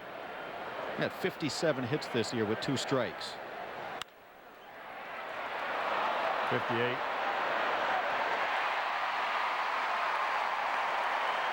Great effort by one. Yes, it was. Yes, it was. The speed of Damon, of course, he's going to beat that out, but that ball was smoked, and Uribe made a nice grab on it. Shortstop, number 3, Edgar. Damon, 0-2 count, hits it right on the button.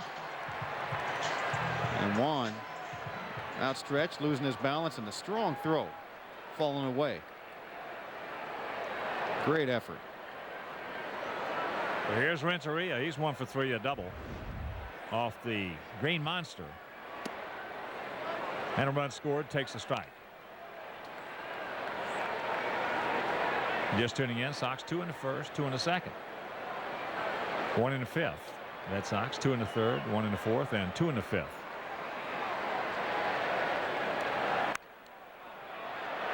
Joe, bare hands.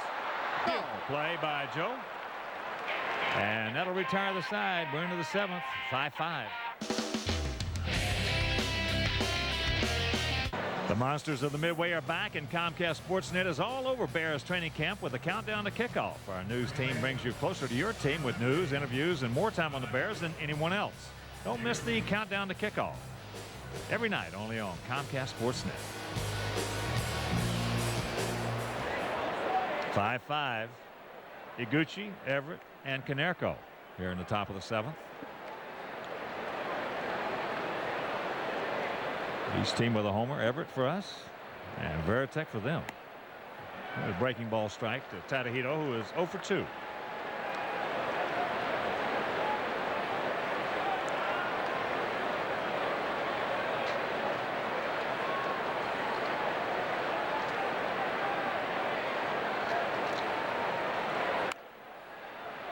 A little soft comebacker.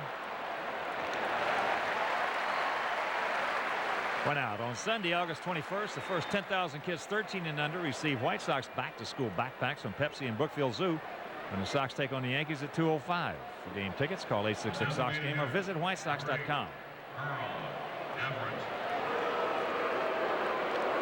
So here's Carl. Carl 2 for 3. A big 2-out, 2-run single in the second. And that homer. A line shot out of here leading off the fifth. You missed it. Poof.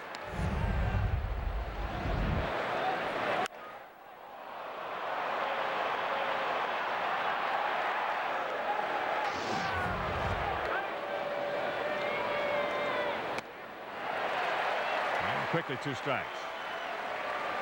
Well, David Wells is going to definitely throw a lot of strikes. He doesn't walk many at all. And walked any in his last 3 starts, and now none tonight either.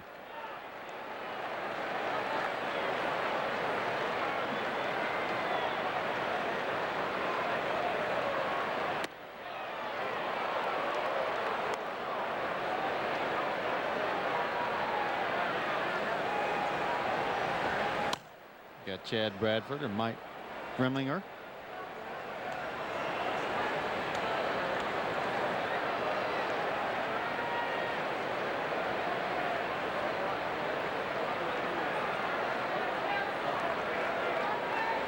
Outfield straight up. Miller well off the line at third. And the 1-2 pitch. Good try. Didn't get it.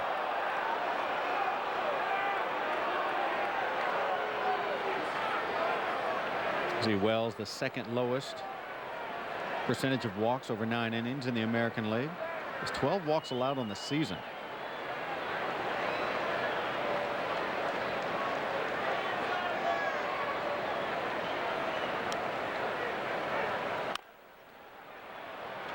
Graffinino.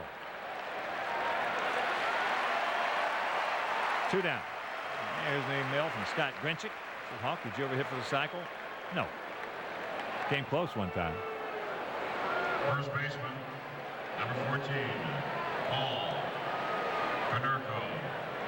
If it hadn't been a closer ball game, I would have given it a shot, but it was. You try to stretch that extra base. I would try to get that other double into a triple, but it was couldn't do it. Here's Konerko. Paulie 0 for 3. Takes a strike. Did you ever hit for the cycle? I'm like you. Close, but no cigar a few times. Yeah.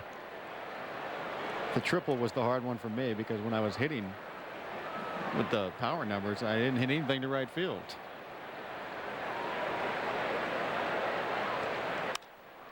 That's into right field. That's a base hit.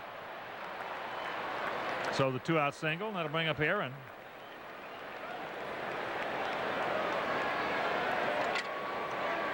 Hits are even at 9 apiece. Aaron, a 2-out, 2-run triple in the first. He's 1 for 3. was going to say, I don't think David really wants to see Aaron Rowan in this situation, but he may not get the chance as Terry Francona is on his way out. Most definitely not going to get the chance.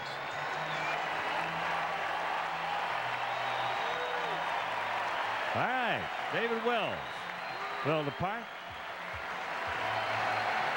And we'll be back. And it's time right now to take a look at our forward call to the pen, Chad Bradford. In 12 games, most of the year with the Athletics on the disabled list. 261 earned run average in 10 innings, 11 hits, 2 walks, and 3 strikeouts.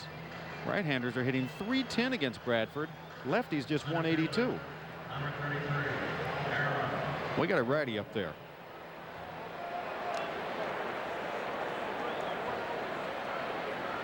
So here we go, 2 out, 1 on, and the top of the 7th in this 5-5 tie.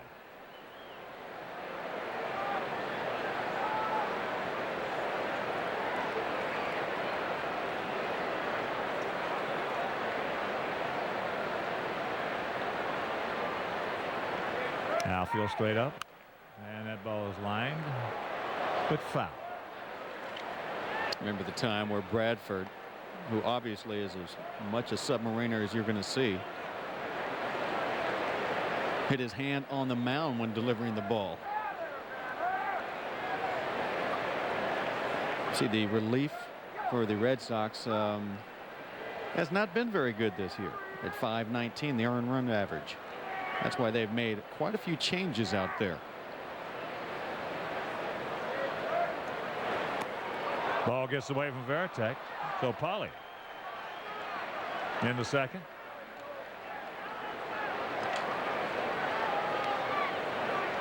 It didn't look like all that tough of a pitch to receive for Jason. Couldn't tell if it hit the dirt or not. Actually, oh, it's way off. From where we're sitting, it's tough to tell, but not a real good pitch by Chad.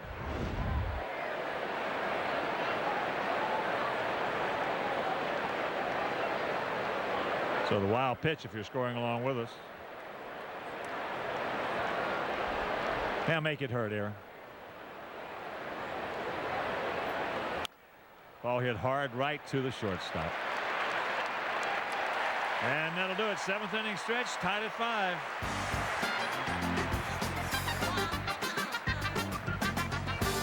Let's take a look right now at the Nissan game summary as the White Sox scored early, 4 by the 2nd inning. The Red Sox battled back into it.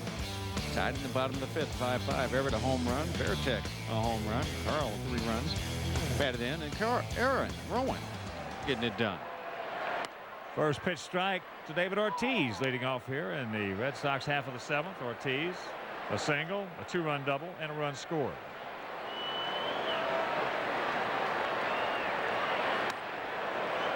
And the count evens at 1.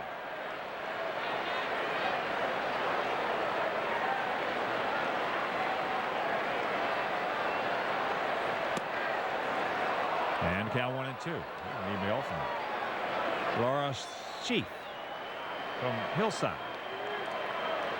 So I'm a lifelong White Sox fan, even though I'm only 14, and I was wondering if there are any other teams where coaches and managers all played on the same team.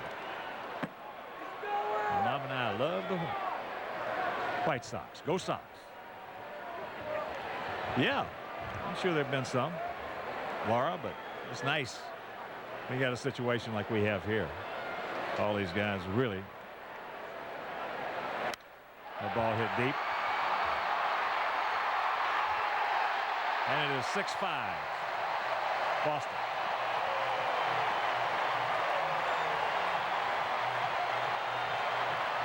Well, there wasn't a whole lot to that swing by Ortiz. Just short and sweet. Well, for good left-handed hitters, it's always been a misnomer about Fenway Park. For good left-handed hitters, that wall is a huge, huge asset.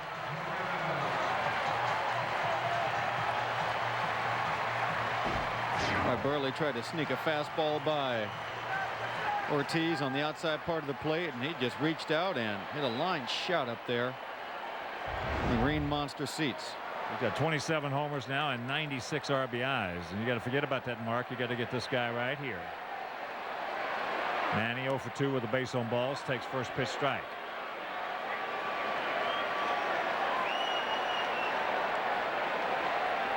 No question that the good pitching has to control this outstanding hitting of the Red Sox. Good pitch right there. Paulie.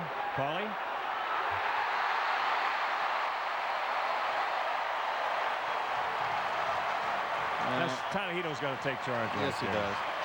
Now, Gucci's had some problems with that throughout the year. Paulie has been trying more to get back there and make those grabs, and this is not one that Iguchi needs to let Paul take charge on it.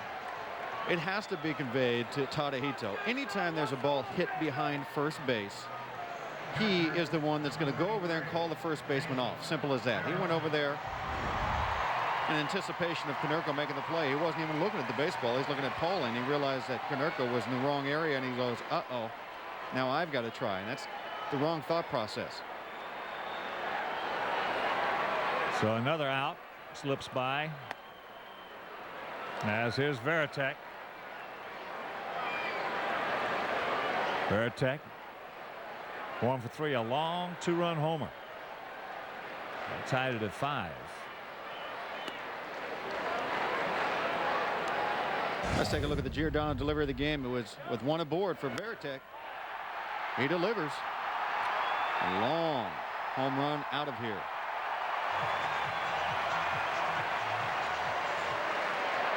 Veritek, Mark Buehrle's battery mate to start the All-Star game this year.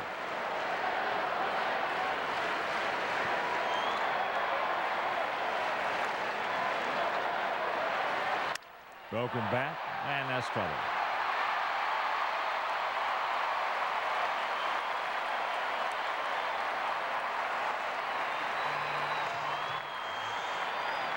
Well, you cannot give, as I said earlier, you cannot give the Yankees or the Red Sox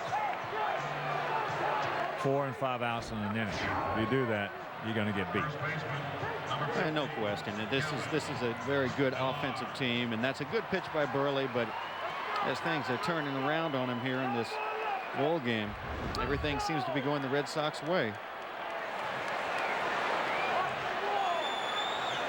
Well, here's Millar. He's 1 for 3. 1 in, 2 on, nobody out.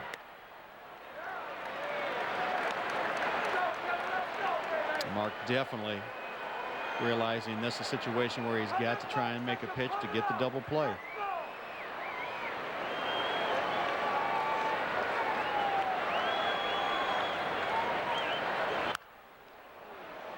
Millar basically just a dead pull hitter.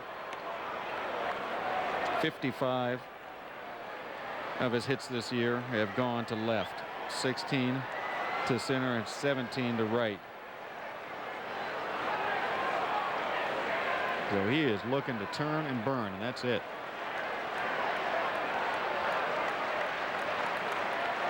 Short lead. And there's a foul ball. So the count 1-2. 33-year-old veteran Kevin Millar.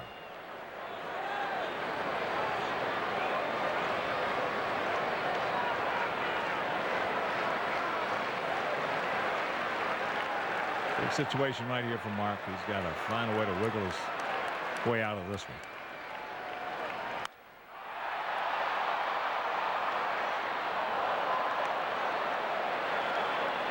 Just tuning in, Sox led it 4-0 after 2.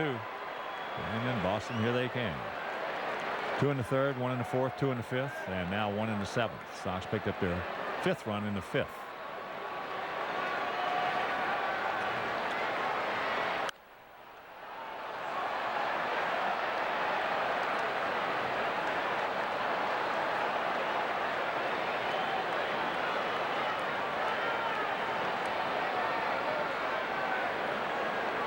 Little backdoor cutter right here. A real good change. Just off the plate on the outside. There it is. And there's one. Rack 'em up. Nice change right there from Mark. Coming at him hard.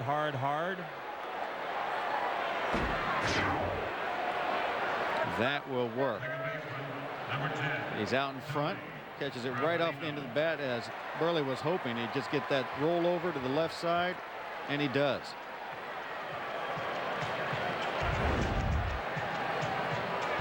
Don Cooper's going to have a little talk with him. And while he does, as a reminder that the White Sox charity is online auction. They have an online auction, and there's going to be a bid for slugger Paul Konerko's authentic 1959 turn back the clock game-worn uniform. So visit whitesox.com and place your bid to win this one-of-a-kind White Sox memorabilia item.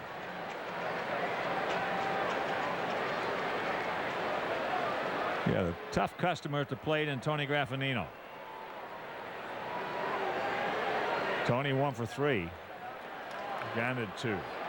Third, single sharply to right, and last time up hit a rocket right back at Buehrle, who made the grab. Oh, nice pitch. And on the fist.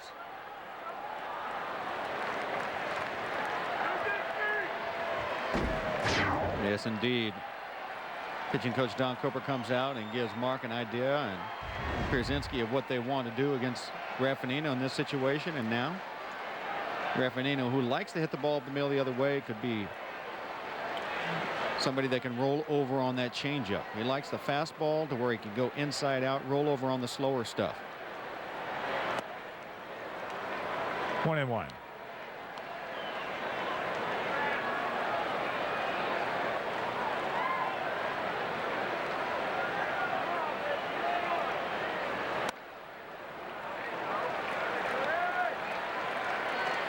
Bill Miller on deck.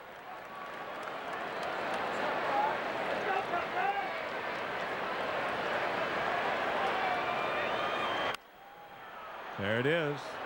As Creedy will throw him out, that'll retire the side. So he pitches out of that 2 out, nobody on, but he gave up the leadoff homer to Ortiz, and Red Sox lead it 6-5. Time now for the Cadillac Sports Night Update. Hi there, Gail Fisher here with an update on Mike Cameron of the Mets. He will need facial surgery after colliding with Carlos Beltran yesterday. Cameron broke his nose, had multiple fractures of both cheekbones, and a slight concussion. He's likely out for the rest of the season. Keep it here for Sports Night after the game, but now back to Darren Jackson at Fenway. Thank you, Gail. As I tell you,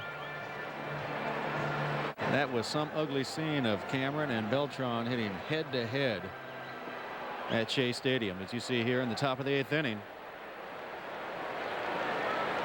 Jermaine Dye is going to try and get things going. Jermaine, he is 0 for 3, a couple of strikeouts and a ground out. AJ, and then Creedy to follow. And first pitch from Bradford right down the middle, taken for a strike.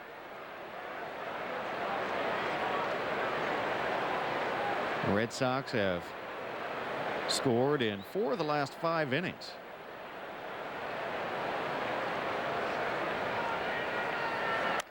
There's a little bouncer down to Miller. High hop, stays with it and gets rid of it. A lot of tricky hops here in this ball game in the infield.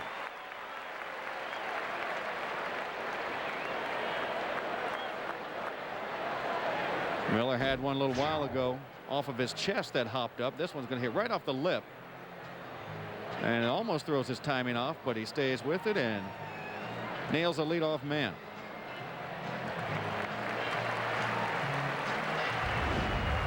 So one quick out for Bradford, and that's it, as skipper Terry Francona comes out and then calls upon his left-hander Mike Myers as A.J. Pierzynski's on the way to the plate.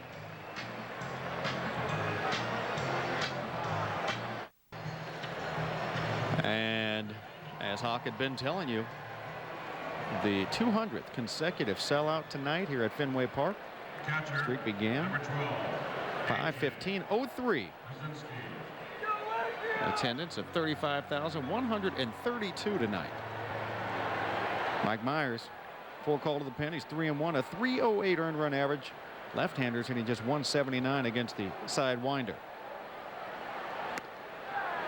And he gets ahead of Pierzynski, as you don't see it too often.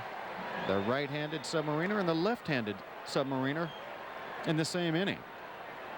How many teams have one, let alone two, in the same bullpen?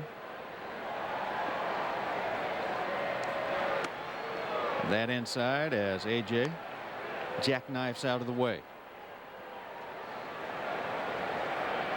AJ singled in his first at bat and scored back in the second inning. 1 for 3.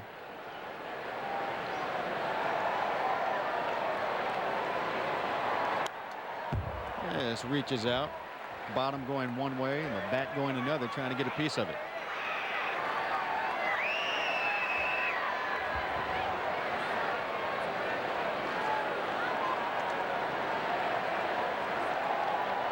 Showed you a graphic a little while ago. The bullpen for the Red Sox had all kinds of problems this year, but they have definitely made some adjustments to try and improve in that area. And Pierzynski's going for the second out.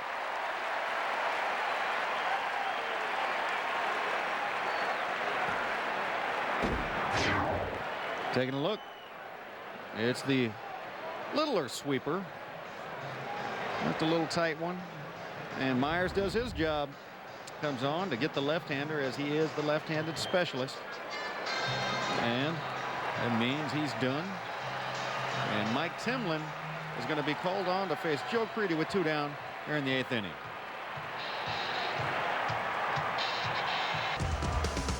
And the Sox upcoming schedule, brought to you by Danley's Garage World, is tomorrow right here at Fenway Park.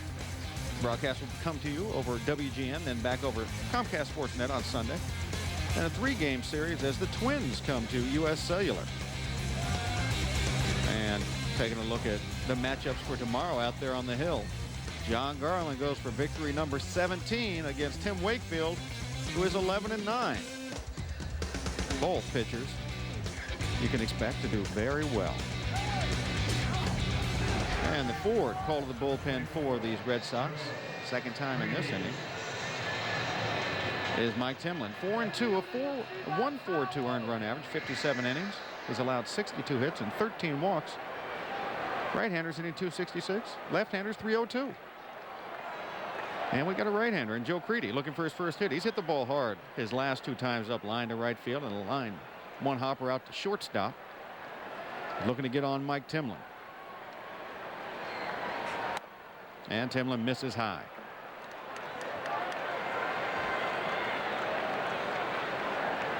Long-time veteran reliever.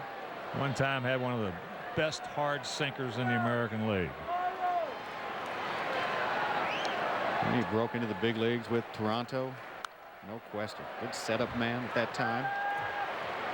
Count at 1.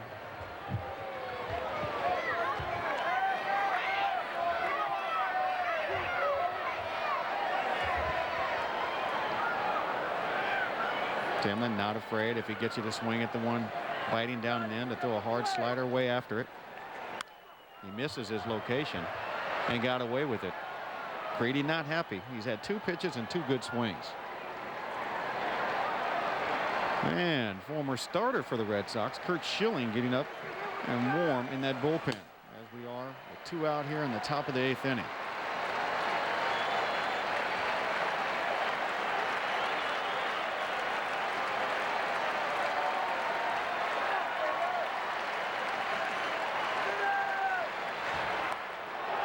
That pitch stays inside.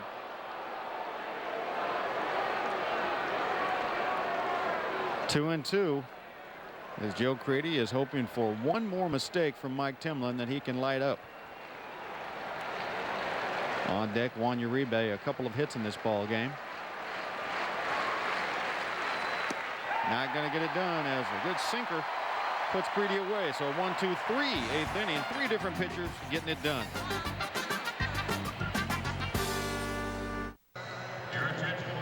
After the game, stick around for U.S. Cellular White Sox postgame live. Get highlights and all the action from Bill Milton. Don't miss U.S. Cellular White Sox postgame live immediately following the game right here on Comcast Sports Net. And we're in the bottom of the 8th inning, and we got to keep them right there as it's a 6-5 lead for the Red Sox. They have 12 hits, Sox 9. Luis Vizcaino comes in for Mark Buehrle, trying to keep things right where they're at.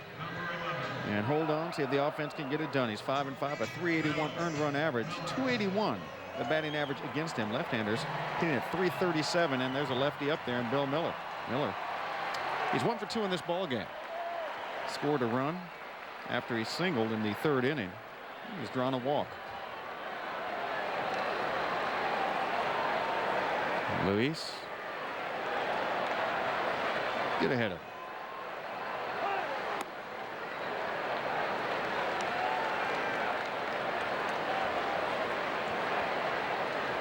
He does that.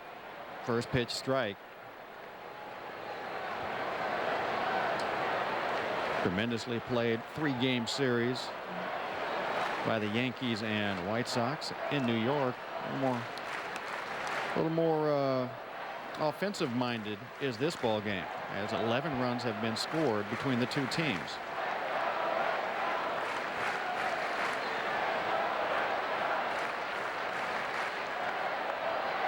One and one count for the former American League batting champion. The ball is going to be foul.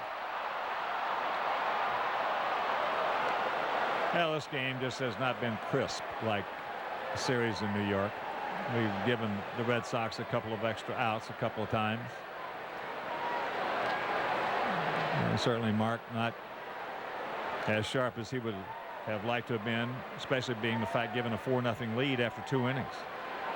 Yeah, if you'd have told me, I'd have thought, all right, here comes 4-0 at Fenway Park with that lead. Miller holding it up. Started to check his swing quickly when he realized that ball was almost going to hit him in the back leg. Yeah, Mark Buehrle definitely not as sharp as you would expect. He's coming off of a couple of straight wins.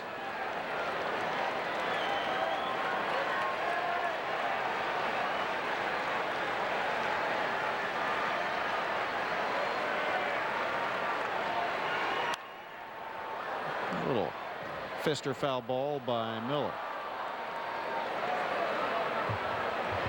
Miller won the batting title in 2003.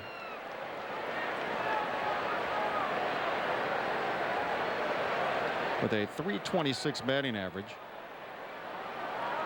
and 45 doubles and 19 home runs that year.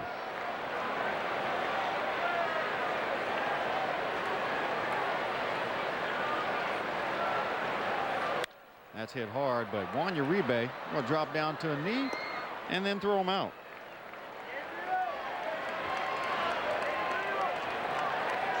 Brings up Gabe Kapler. Kapler 1 for 3, an RBI single back in the 4th inning. The Red Sox just started putting it to Mark Buehrle in the 3rd inning. Renteria doubled off the wall, a single by Miller, and a big 2-out, 2-run double by David Ortiz. And from there, they just kept on putting it on. Check swing, and it's a strike.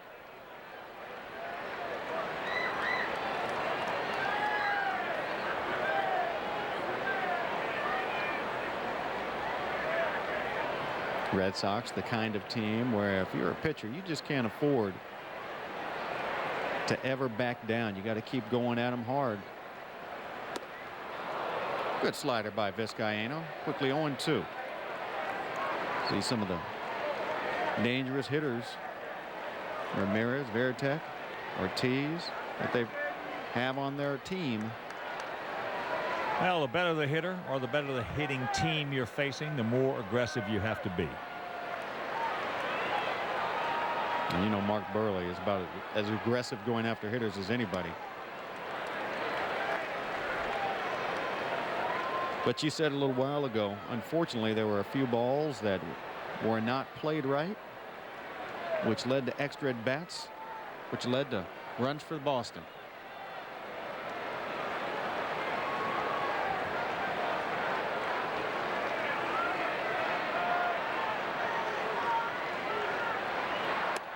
That slider misses.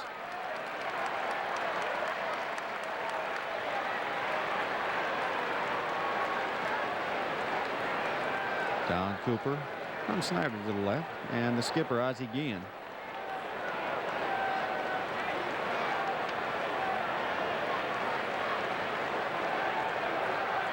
Break him off another good slider.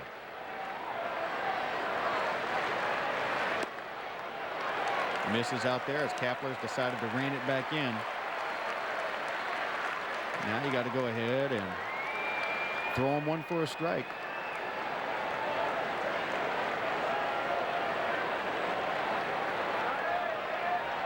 Vizcaino. As long as he goes at him right here, just still throw that slider. Just throw it for a strike. Kapler, the kind of hitter that generally not going to take a good swing 3-2 at a slider. Oh, and he holds it up as it's just off the outside corner. So the free pass, he goes down to first. Let's take a quick look at our U.S. Cellular text message poll results. Which city would you most like to visit? 66% of you said Boston. Boston, definitely a beautiful city. Nice place to come and walk around. There's just a ton of Sox fans as Ozzie comes out. Unfortunately, they all couldn't get tickets, but they're still here. Yeah, it's a good place to visit, as I enjoy New York also. Ozzie coming out and going to have a little conversation with Vizcaino. The conversation is going to be, you're gone, as he calls for Neil Kotz to face the leadoff man. Johnny Damon mentioned Damon's hitting lefties well this year. Neil's got his work cut out for him. The forward call to the pen is for the left-hander Neil Kotz, 4-0 this year in 50 games, a 2.08 earned run average, 48 strikeouts, and 47 2/3, and he's only allowed 49 base runners. Left-handers hitting .231 against him. Right-handers just .112. There's a group called 112. But anyway, Johnny Damon 1 for 4. He singled his last at bat. He's been pretty harmless tonight. Has not scored a run or driven in any. Damon has hit in 49 of the last 51 games he's played. There's a quick strike. He has a 15-game hitting streak right now.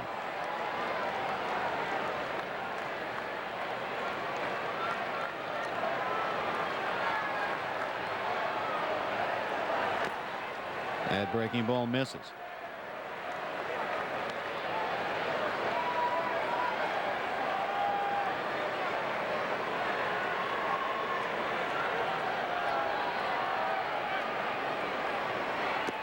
Swing and a miss.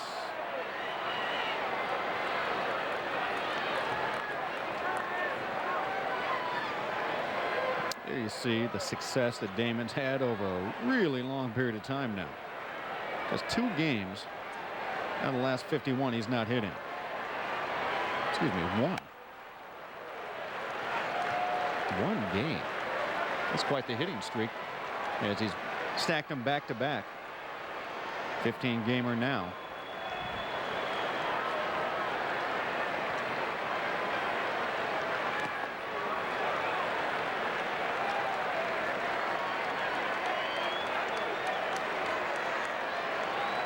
Now, the last thing you need to be walking guys to try to get to Ortiz and Ramirez again.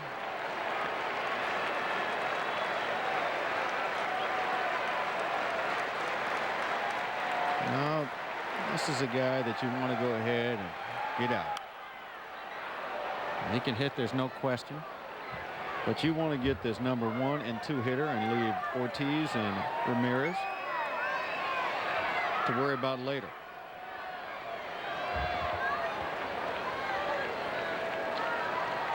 Creedy off the line. They're pinched in the middle for the double play. A swing and a miss as he's gone. So Neil Kotz comes on and punches out the left-hander that Ozzie wanted him to just put away. Nice little slider from Neal, and he's done his job. The skipper says, thank you very much for showing up. So Big Bobby Jinks is called on to try and get Renteria with 2 down in the 8th inning. And the forward call to the pen is for Big Bobby. He's been in 10 games. No wins or losses or saves, but a .263 earned run average in 13 innings. He has 17 strikeouts. Left-handers are the ones who can't touch him at .095. Righties hitting .300. Righties just punching stuff to right field against him. Big Bobby. He has not had the opportunity to leave many runners out there. Only 2 that he's inherited, and they've both stayed on those base paths. They have not crossed home plate, so keep it going. That's Renteria. Stands there 1 for 4, a double and a run scored. Kapler, decent lead. He goes nowhere. That up and in. Like a slider from Jinks.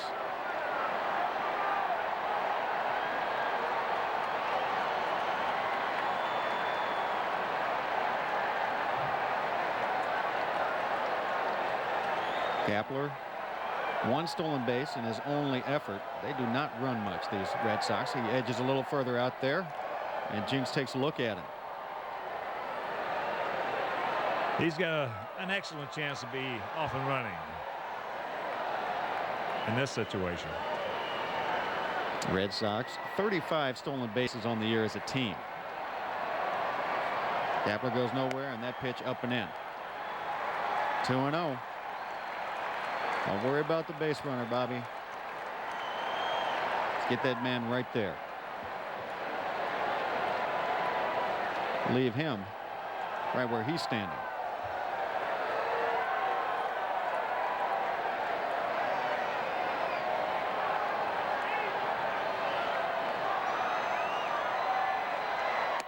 There's a good fastball that Renteria swings right past. And surprisingly,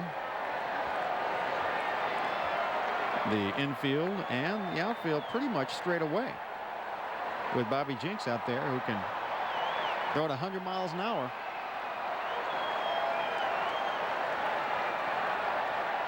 Another look over at Kapler.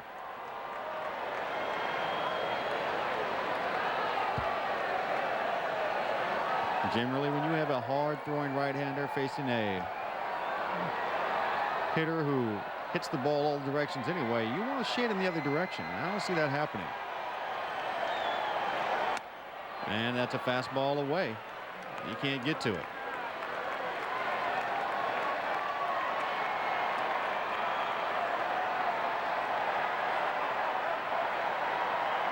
Bobby Jinks has been used more and more in close game situations, as he's proven to the skipper he can get it done.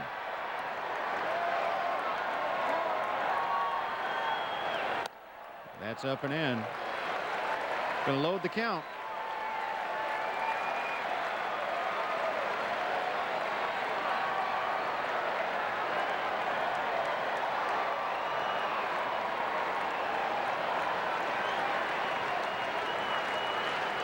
He gets the sign, and Kapler will be off to the races.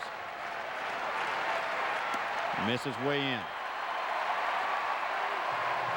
So now, a little added pressure.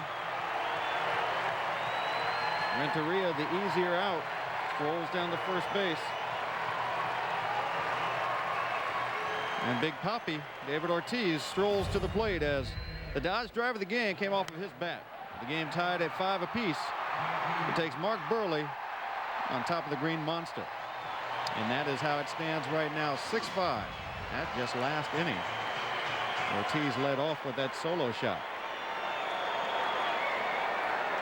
So David Ortiz, a 2-run double, a single, a run scored, and a home run. He is 3 for 4. Big swing at the 96-mile-an-hour fastball.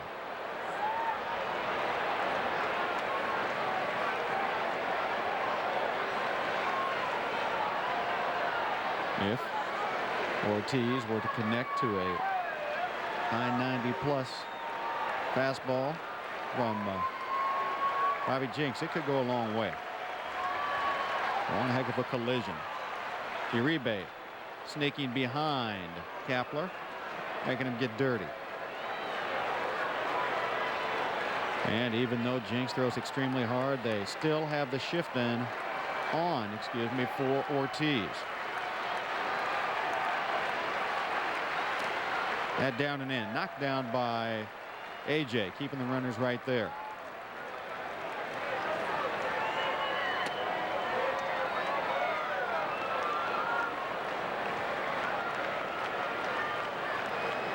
There you take a look at the shift. Again, a little different defense for such a hard thrower. Renteria, who hits the ball well the other direction. They weren't shading him that way, and Ortiz being played as if Jenks throws about 85 miles an hour.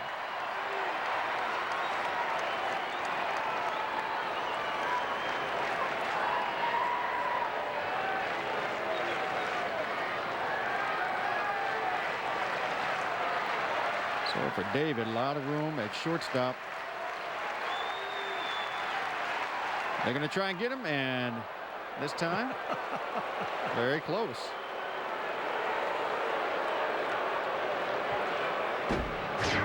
Watch Uribe trying to knock his hand off of there. Yes, he does. Juan. He plays the game hard. That ball is crushed.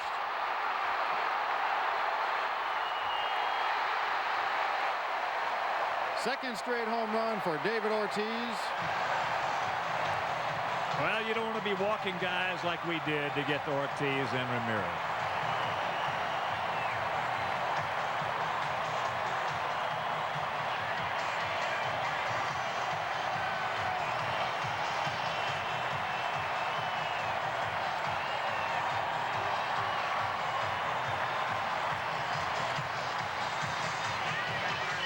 There was that collision that you just had to fear. That man's good. High mile-an-hour fastball, short, powerful swing, and add 3.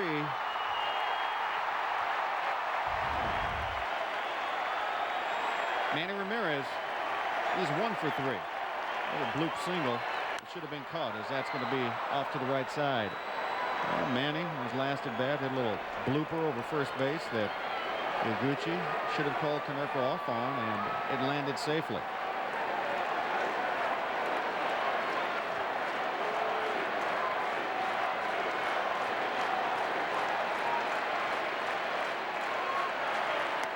Big curveball, misses. All right. It's been the David Ortiz show tonight, folks, as he's 4 for 5 with 6 runs batted in a 9-5 ball game. After the high heat, no chance.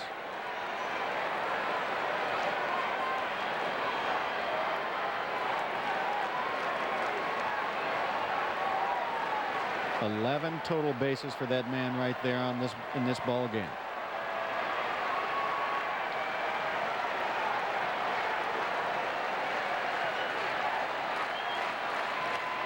Check swing by Manny as that ball bounced about a foot out in front of home plate.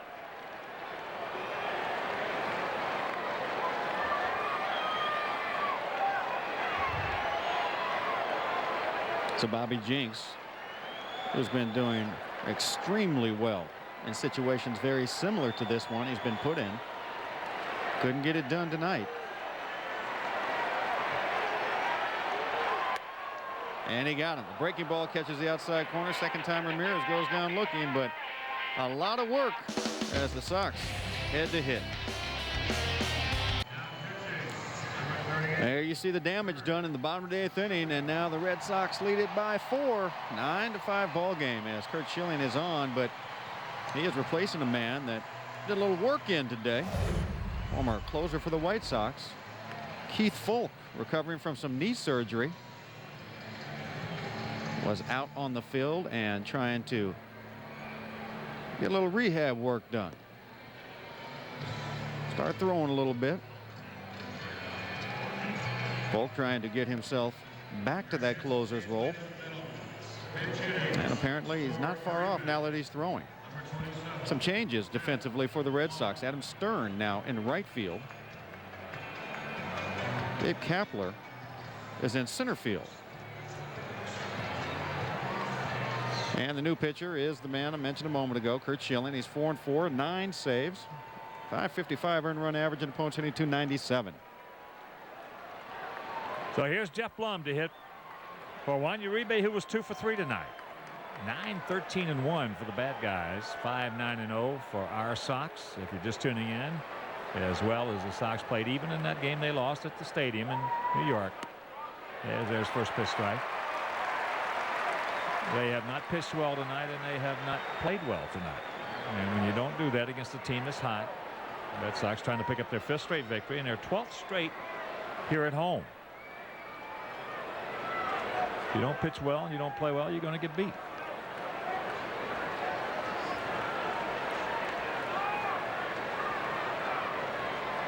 Make mistakes defensively against this team or walk guys, and they're going to put some points on the board. As there's a softly hit ground ball.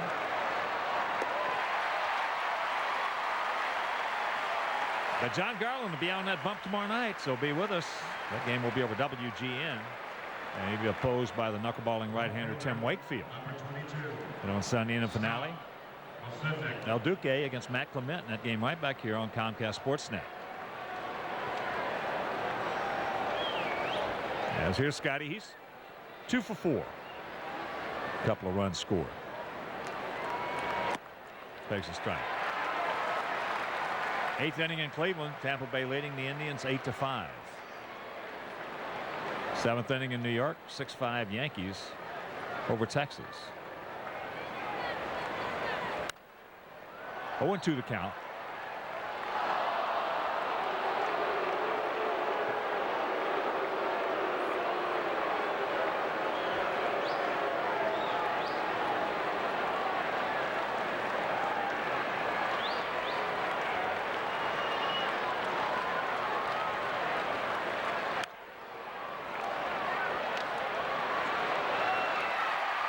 Two down.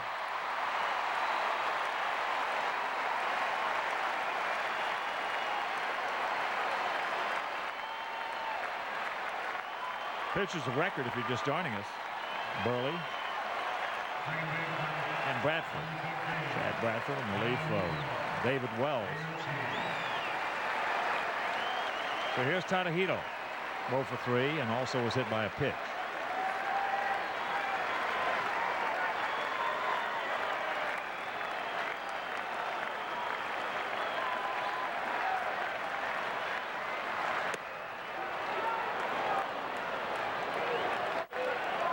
Tadahito, let's give him a 2-out. Nobody on finish right here.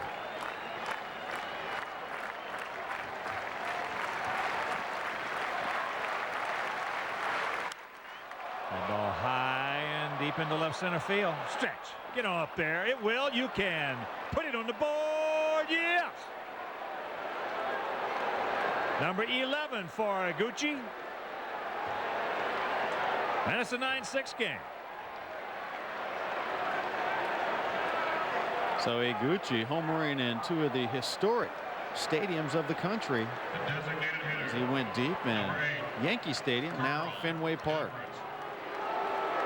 He said give him a finish. And the Hyundai home run replay gets a fastball up and in, and bye-bye. So here's Carl. Carl 2 for 4, a 2-run single in the second. That was with 2 out, then a homer in the 5th. Takes fastball strike.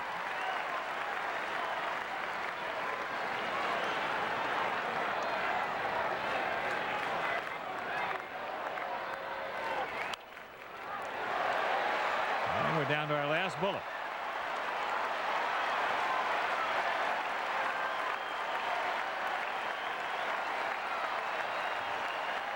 1-2 the count.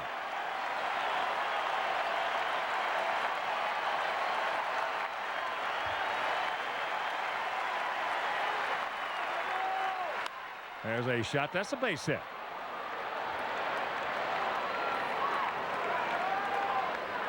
Hey, crazier things have happened than comebacks like this. Well, the big thing is just to go ahead and give them a finish anyway, even if you come short. It's amazing what that can do. We can think back a couple of years ago. First baseman, number 14. We can think back a couple of years ago and bring back a vivid memory of Minnesota. They were sliced, diced, and sauteed. We let them back into the ball game. They came back, and it was history. So you always want to finish up strong. As here's Buehrle. Buehrle 1 for 4. Schilling cursing himself right now for that last pitch, realizing it could be a one-run ball game. As Konerko let him off the hook, took a good swing at it and fouls it straight back.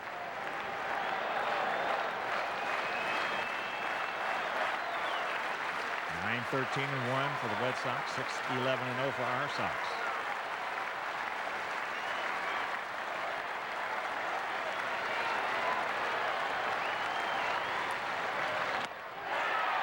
And once again, we're down to our last bullet.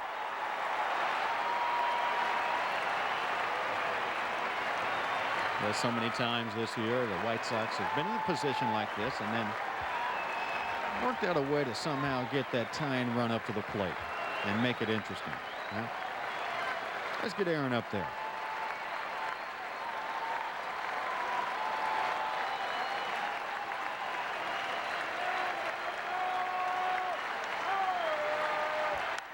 That ball hit deep, way back. He looks up. You can put it on the board. Yes.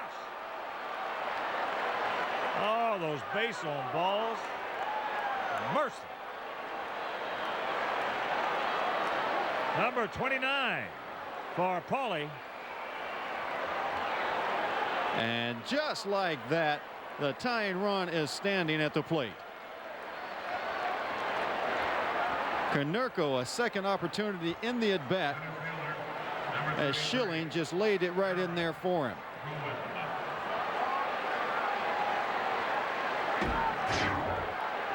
The Hyundai home run replay.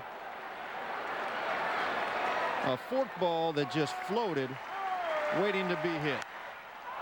Well, here's Aaron.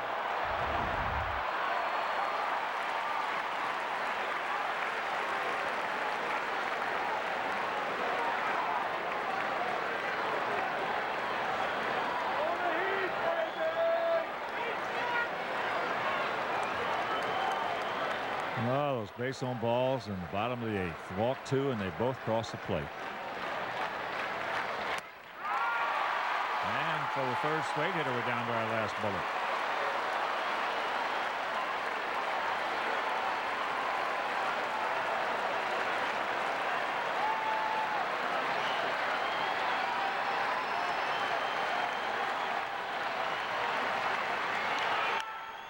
And that's grounded foul.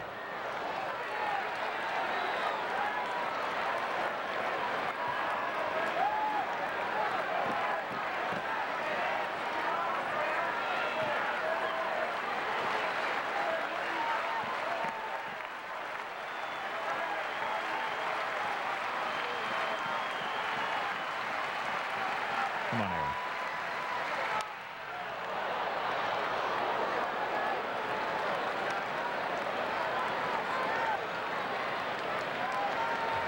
The East team with 3 home runs. Red Sox pitching has walked none.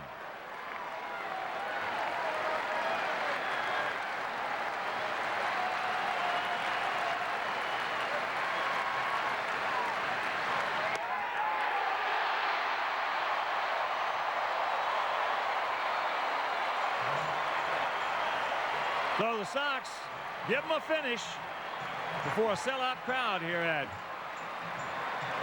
Fenway Park. They score 3 runs, 2 homers. Solo shot by Iguchi, 2-run blast by Konerko. We lose at 9-8. And right now, let's go back to our studios with Josh Moore and Gail Fisher. A little drama there at the end, and plenty more drama still ahead on Sports Night after the game. Carlos Zambrano comes through for the Cubs in Game 2, and he's not the only news coming out of the Cubs starting rotation.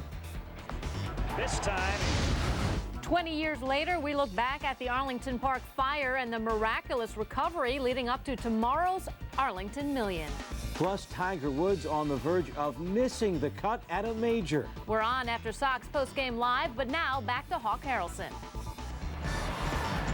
all right, thank you very much, Gail, and let's check out our Chevrolet player of the game. It is 29-year-old DH David Ortiz. All he did tonight was go 4 for 5, a 2-run double, a solo homer, and a 3-run homer.